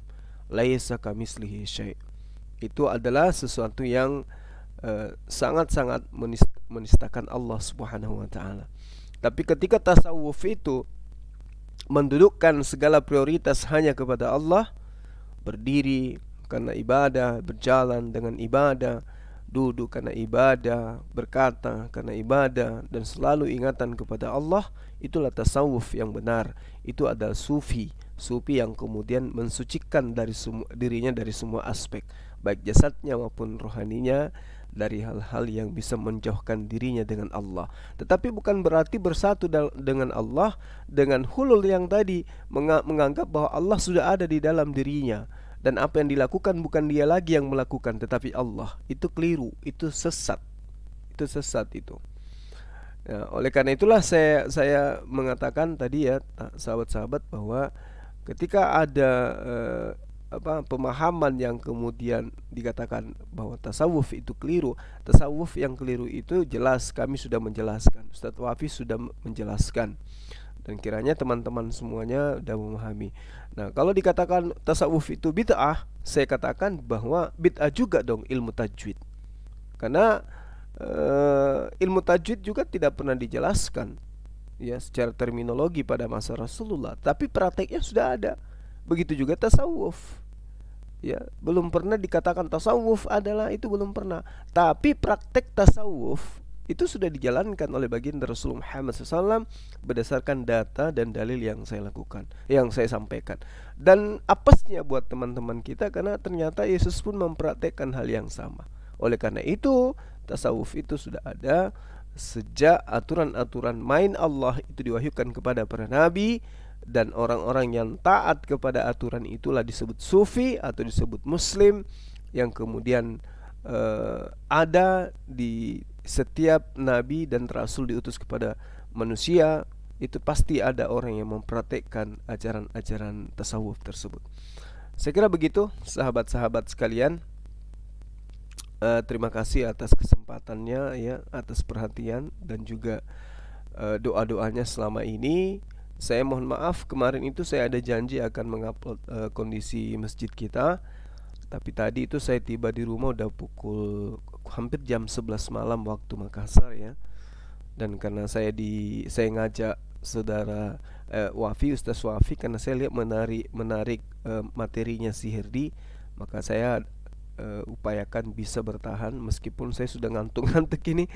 Ya, ruangan ini kelihatannya udah mulai terputar ini sahabat-sahabat. Makanya kalau ada yang mengatakan kok Bang Suman tidak seperti biasa, ya karena memang saya sangat ngantuk. Tadi itu sembari mendengarkan dari paparan-paparan teman kita muslim itu saya tidur karena saking ngantuknya. Oke, saya kira begitu sahabat. Terima kasih sekali lagi dan mohon maaf ketika ada kata-kata atau ada penyampaian yang tidak berdasar terhadap yang seharusnya. Ya saya kira itu adalah suatu kelemahan yang mesti saya perbaiki ke depannya. Saya akhiri, subhanakallahumma wa bihamdi, asyhadu an la ilaha illa anta, astaghfiruka wa atubu ilaih. Salam tauhid, salam satu Tuhan.